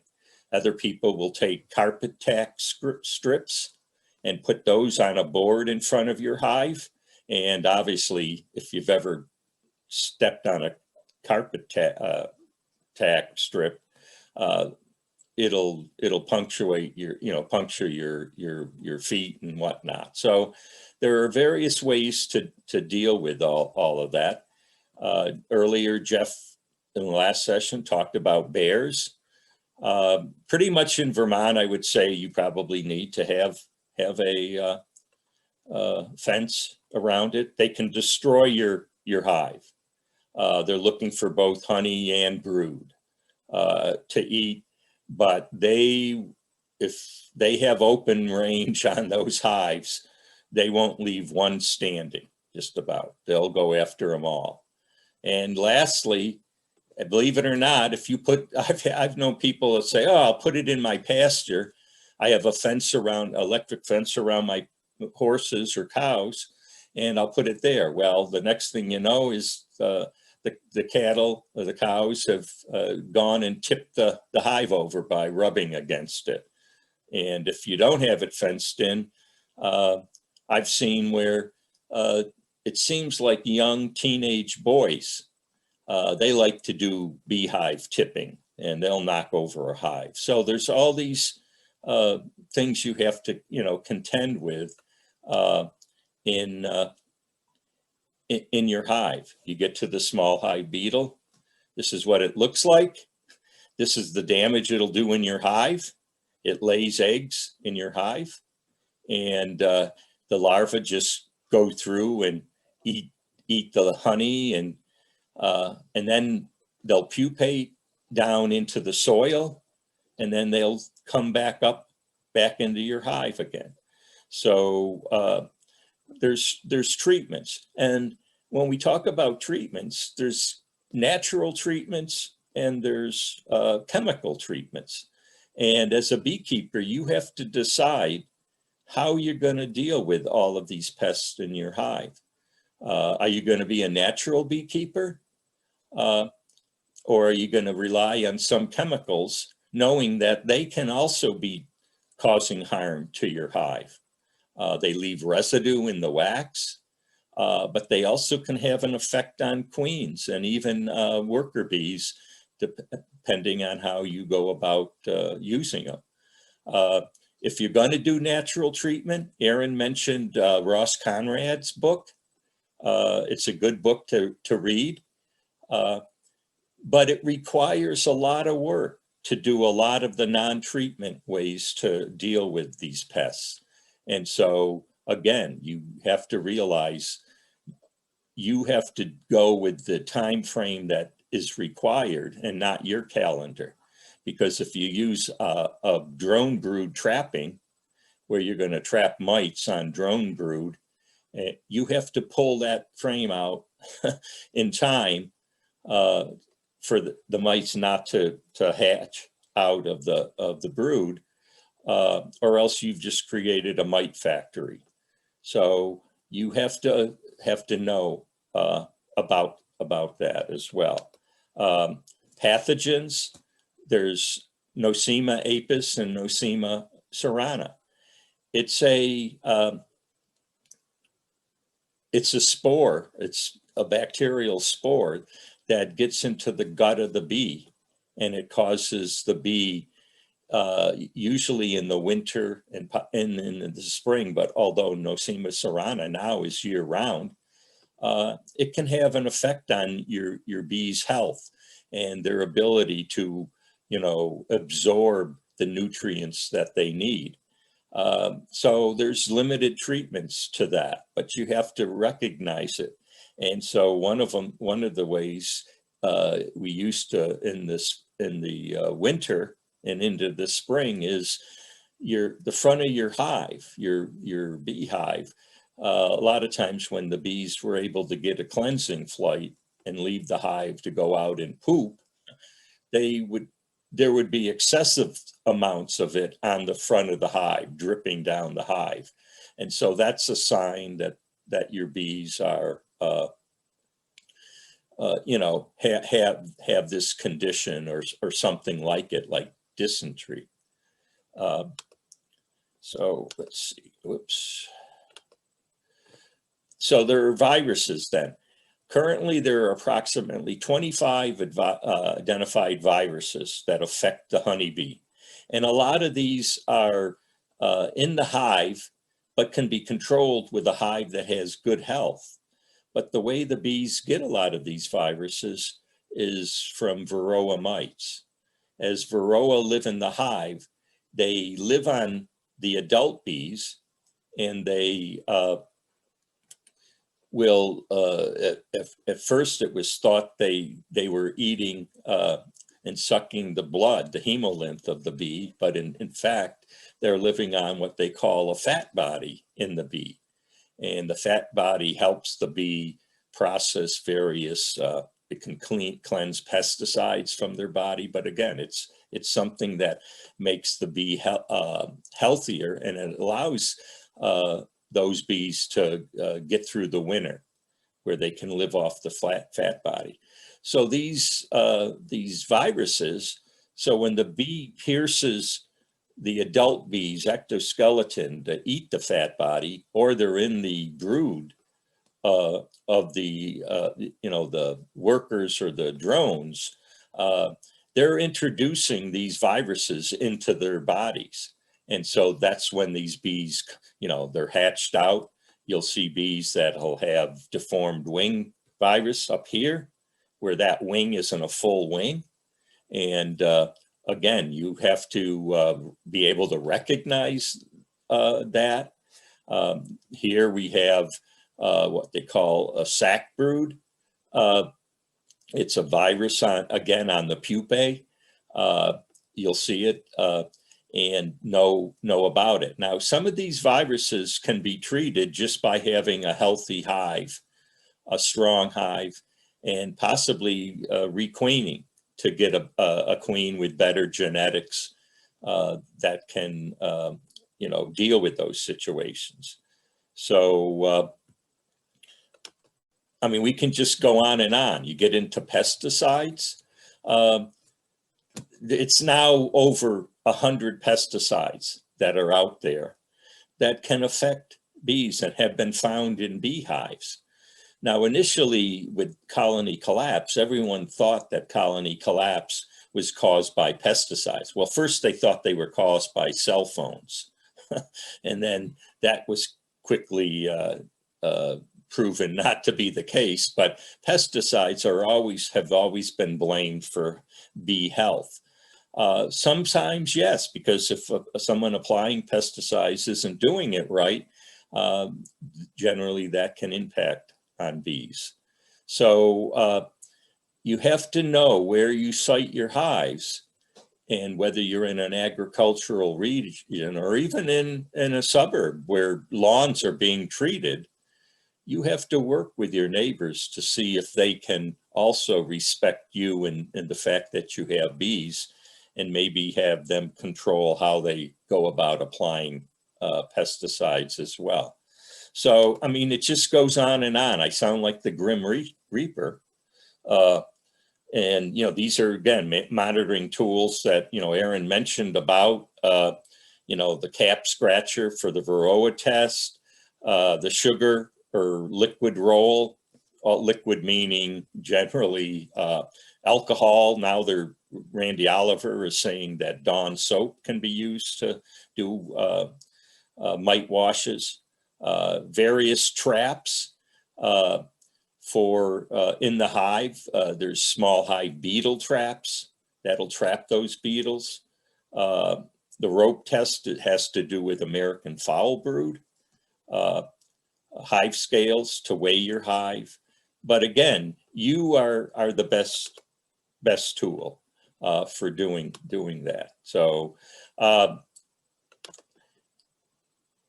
we'll get into talking about mites a little bit, but Aaron talked about record keeping. If you're gonna deal with mites, you need to keep track of, when you do tests for mites, you need to keep track of what's happening with your hive, because it goes with that chart I showed you about how the hive increases and not. You have to know what's happening with your with your hive.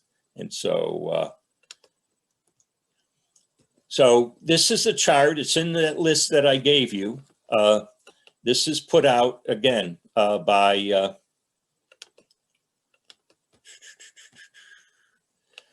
Penn State, and it's got to get the right side. There we go. It's a quick reference: honeybee parasites, pests, and predators. And of course, you'll see that it deals with just about everything I talked to you about, from the deformed wing, nosema. Here's again various mite syndromes. Again, it goes on and on. I don't want you to feel overwhelmed, because a lot of these don't happen to your hive. American foul brood, it's a nasty disease. If your hive gets it, you're probably, the inspector's going to make you burn your hive. There's no way to save it. But European foul brood, which is, it affects the larva, is like the hive having a bad cold. It can be dealt with. Again, a healthy hive, a good queen. Same with sac brood. It also may be along with chalk brood. And chalk brood is down here. What that is larva. It develops and hardens and looks like pieces of chalk, and the bees will drag it out, and you'll find them on the front of the hive. It's something that, again, a healthy hive, but some of these are site location. So when you put a hive and determine where to put a hive, you have to put it in a spot that'll be conducive to good beekeeping and health for your bees. Damp areas, not too good. Some sunshine, some sunlight is good for the bees. And so, you know, you have to you know, consider all of that. So this is something that I would expect and hope that you would look at and read and learn more about. And if we go on from there, let's see. Now, this is the one, again, at Penn State. It's on the list. It's 90 pages, and you can't get a better document. It'll cover everything you need to know about these. And again, it's a good reference to have. They sell it for $10, but you can download it and have it. And if I know people that, like Aaron said, if you go out to your hive, I know people bring their iPads. I got this on my iPhone, and if you need it, you can reference it. It'll cover a lot of different things, not just the actual pest or the mite, but ways to recognize it, deal with it, and so on. So this is really something, I think, you know, it'll give you good pictures on what things look like. Ugliest insect in the world, right there, Varroa Mite. And there it is on a larva inside a cell. And it lives in the cell with that bee as the bee is developing, and so on. Again, here's a larva that's pulled out, probably a drone, and you'll see multiple mites on it. When a mite goes into a cell before it's capped, it's a female. It'll lay one male almost within hours after it's in there and it's been capped, and then will lay up to 5 female eggs. And on about every day or so. And then it'll take them, you know, they will develop along the way. Well, because of the fact that worker bees only take 21 days, all of those eggs don't, to our blessing, I guess, all of them don't take, get to fully develop and come out when that bee comes out. But on a drone, because it's got an extra 4 days, they generally can average 2.3 mites per drone if there's a Varroa mite in that cell. Obviously, you wind up getting 2 of the mites, but so that's why drone trapping for some people is a way, an IPM way to go.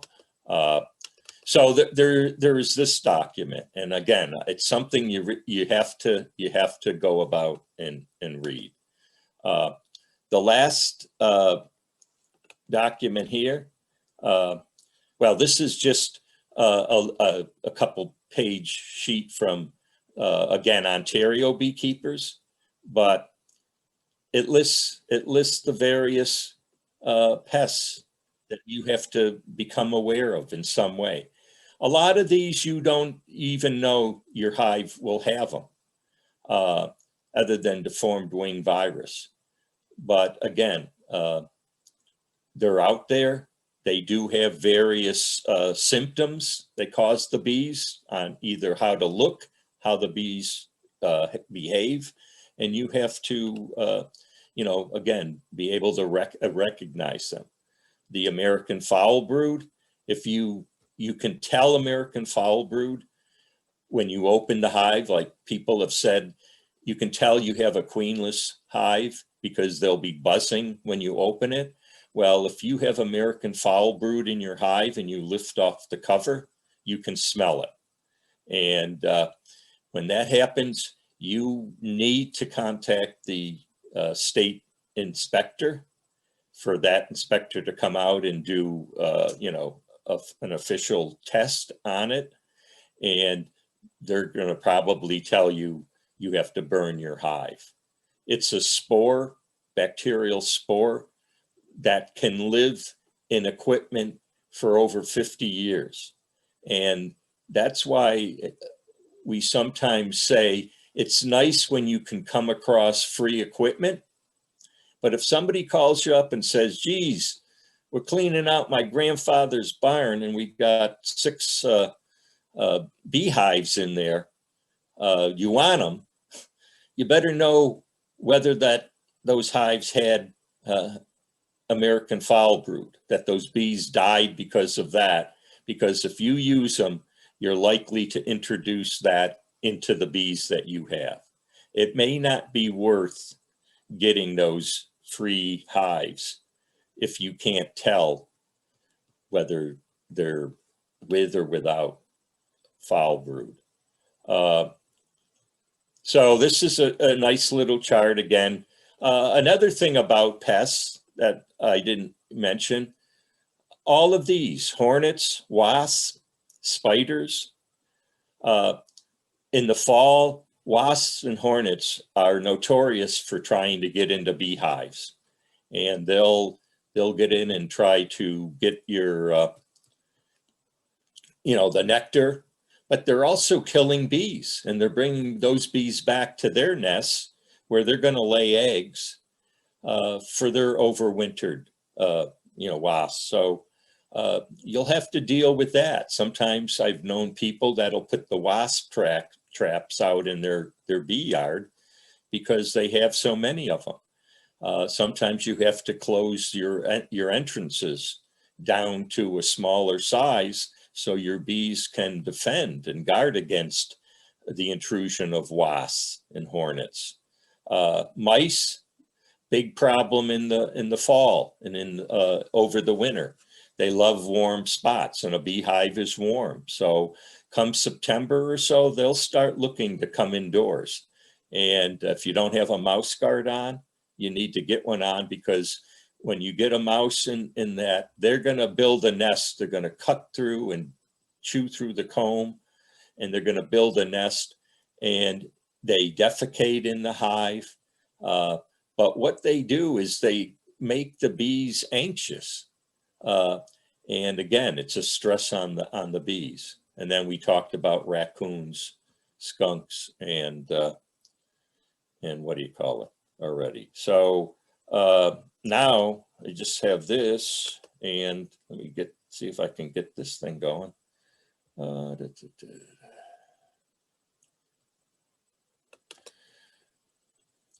So on the sheet that I gave you, I list Honeybee Health Coalition.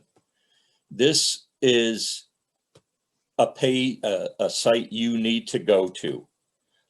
They are there to help, and they have many videos, documents that'll show you how to deal with all of this stuff.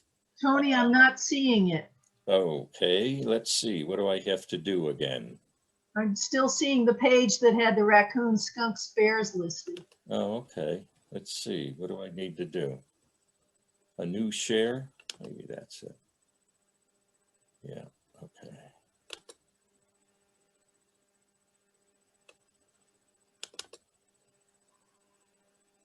Not yet? Yeah, now that's it. Okay.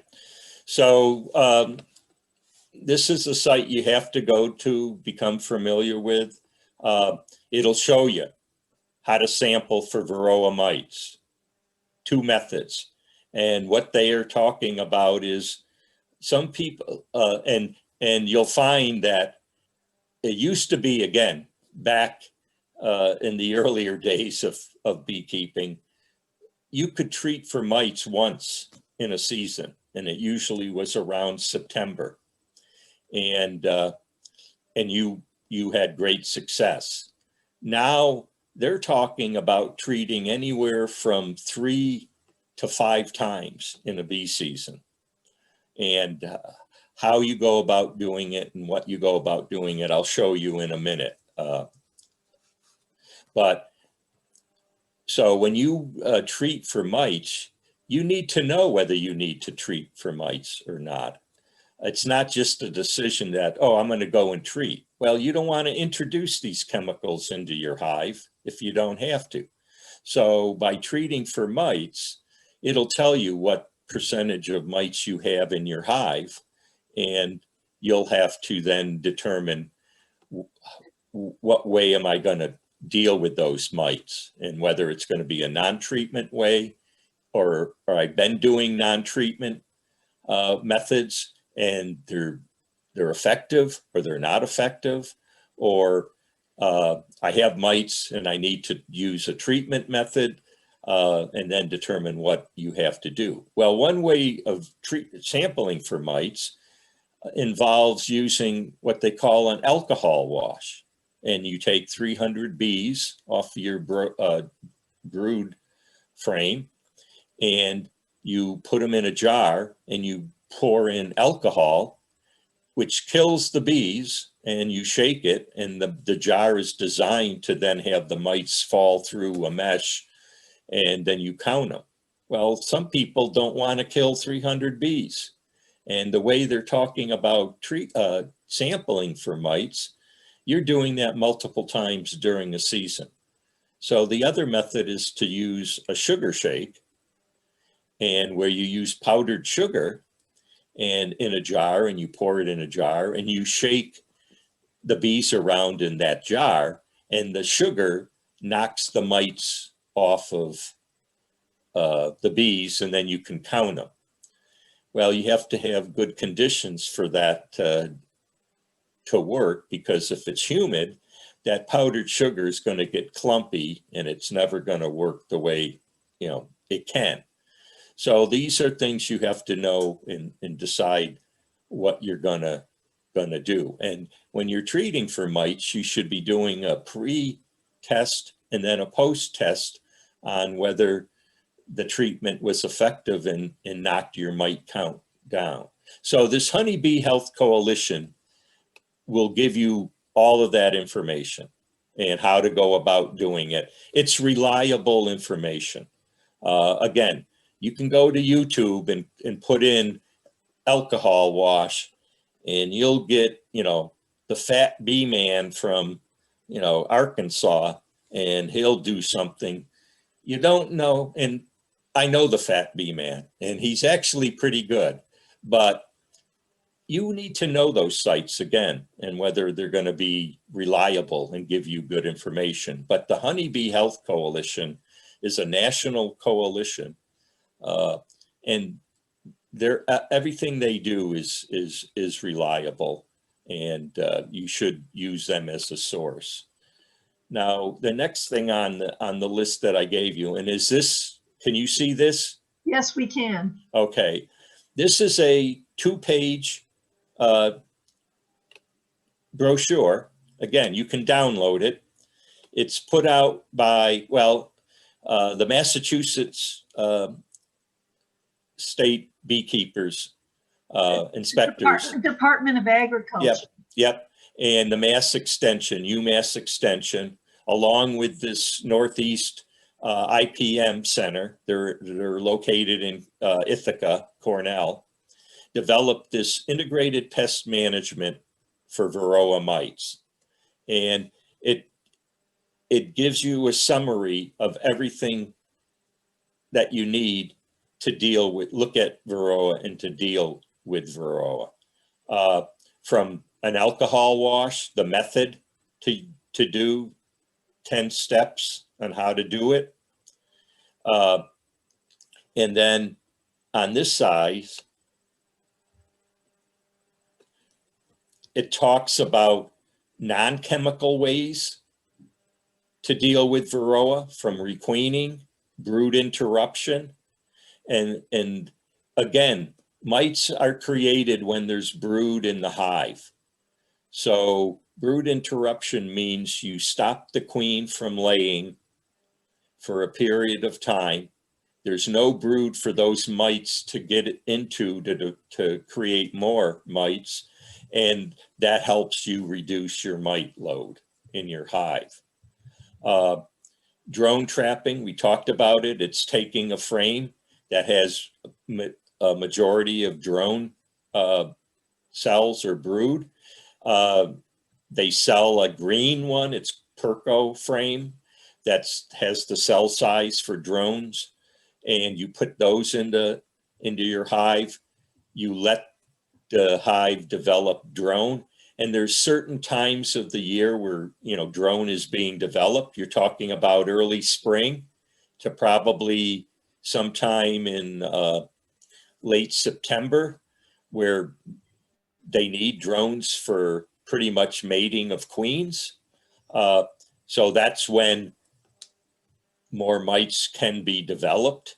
And so you trap that drone brood, remove it from your hive, and you have less mites. There's now thought that by doing that, you may be creating an imbalance in your hive of your bees. And so you have to understand that and possibly, you know, deal with the outcome of doing that. Screen bottom board, I talked about equipment.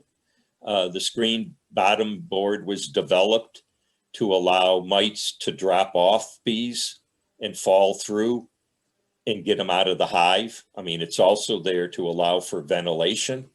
But so these are non-treatment methods. There may be more. And then you start getting into the chemical types of treatments. There's synthetic chemicals and organic chemicals. When I first started, the two chemicals that were available to deal with mites were Apistan, which is fluvalinate, and then Checkmite, which is Coumaphos.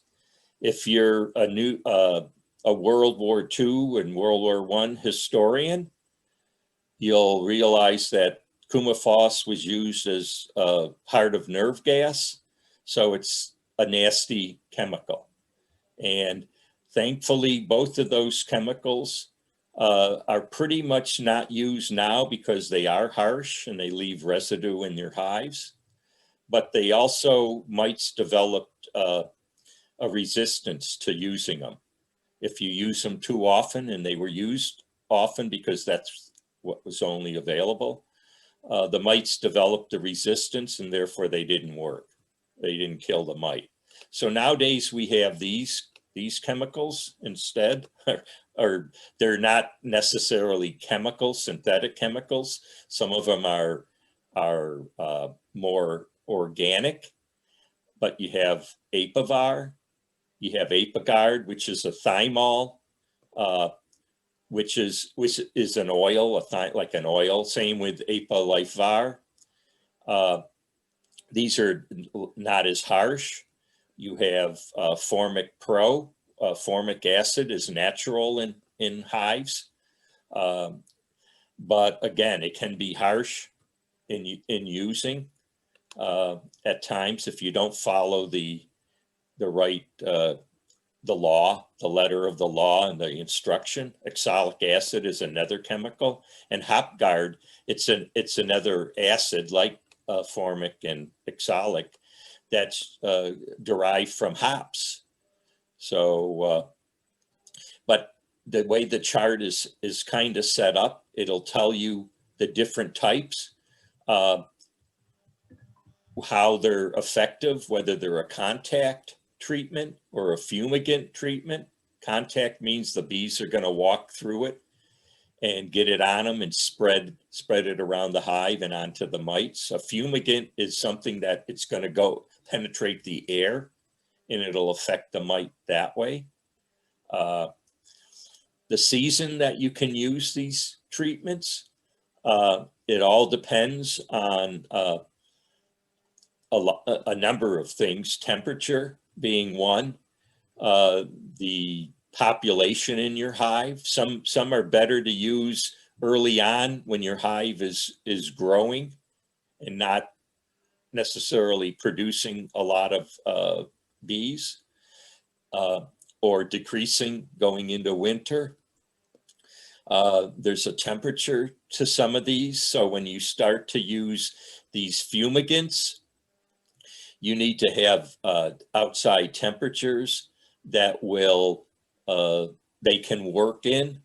So if you tried to use some of these in, under 40-degree temperature, it's not going to work because it's not designed. It needs that heat in order for it to sublimate. And so you'll have these. It'll tell you whether you can use it with a honey super or not. And what I mean by that is some of these treatments, you can't have supers on that you're collecting honey to sell, or eat yourself, because they will penetrate those cells in that honey and contaminate the honey. So the only treatments that will allow you to keep supers on are Formic Pro or Mite Away Quick Strips and HopGuard. All the other ones, you need to, if you're going to treat with them, you need to remove those supers, those honey supers, do the treatment, and for the length of time that you need to do the treatment, and then put those supers back on. Well, obviously, you're not going to use a treatment where you have to move the supers in the middle of a honey flow, because you're going to lose out on the honey flow. And you're going to cause the bees a lot of angst because they're going to overfill the rest of the box with honey, and you're going to create a swarm situation. So I'm going to have to pretty much stop you right there. Yep. We are pretty much running out of time. I'm afraid that we might time out at 9:30.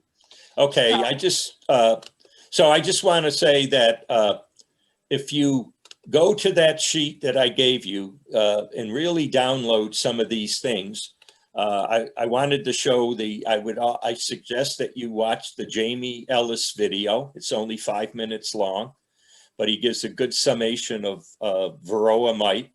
And then there's a couple videos on alcohol washes. I would watch those. We can always answer the questions next week on any of this stuff. Tony? Yep. People are asking if you can make available a copy of the MDAR brochure. If they couldn't find that anywhere else. It's on the on that Word document I have. Oh, great. Yeah, if you look at Northeast IPM Center on the bottom of the Word document, Great. there's the link to go and get it. Terrific. Yeah, yeah, And this if is, anybody didn't get it, just email me and I will resend that attachment to everyone.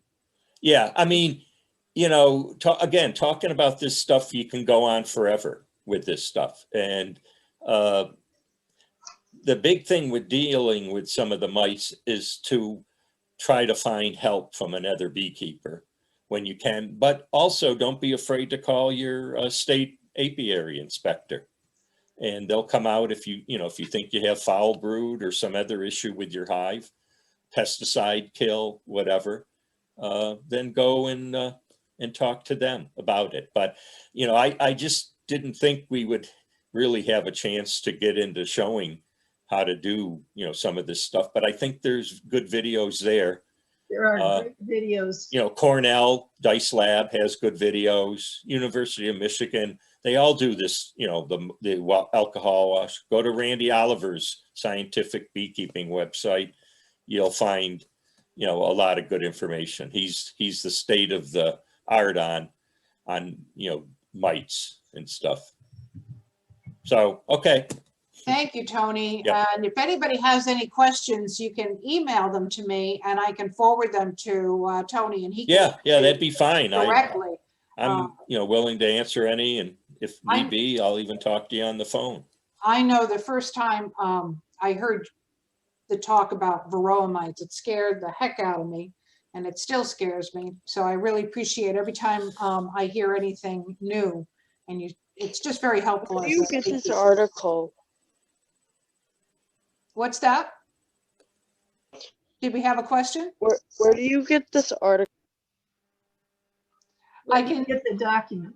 I can send you the attachment if you email me. Okay. You did not get the attachment today? Because I sent that all out today. No. Okay. Email me and I can send that to you. Okay. Okay. Okay. Thank you. Peggy, if I could just say one other thing about Tony's speech or talk tonight. He was talking about calling your state inspector, which is a great idea, but it also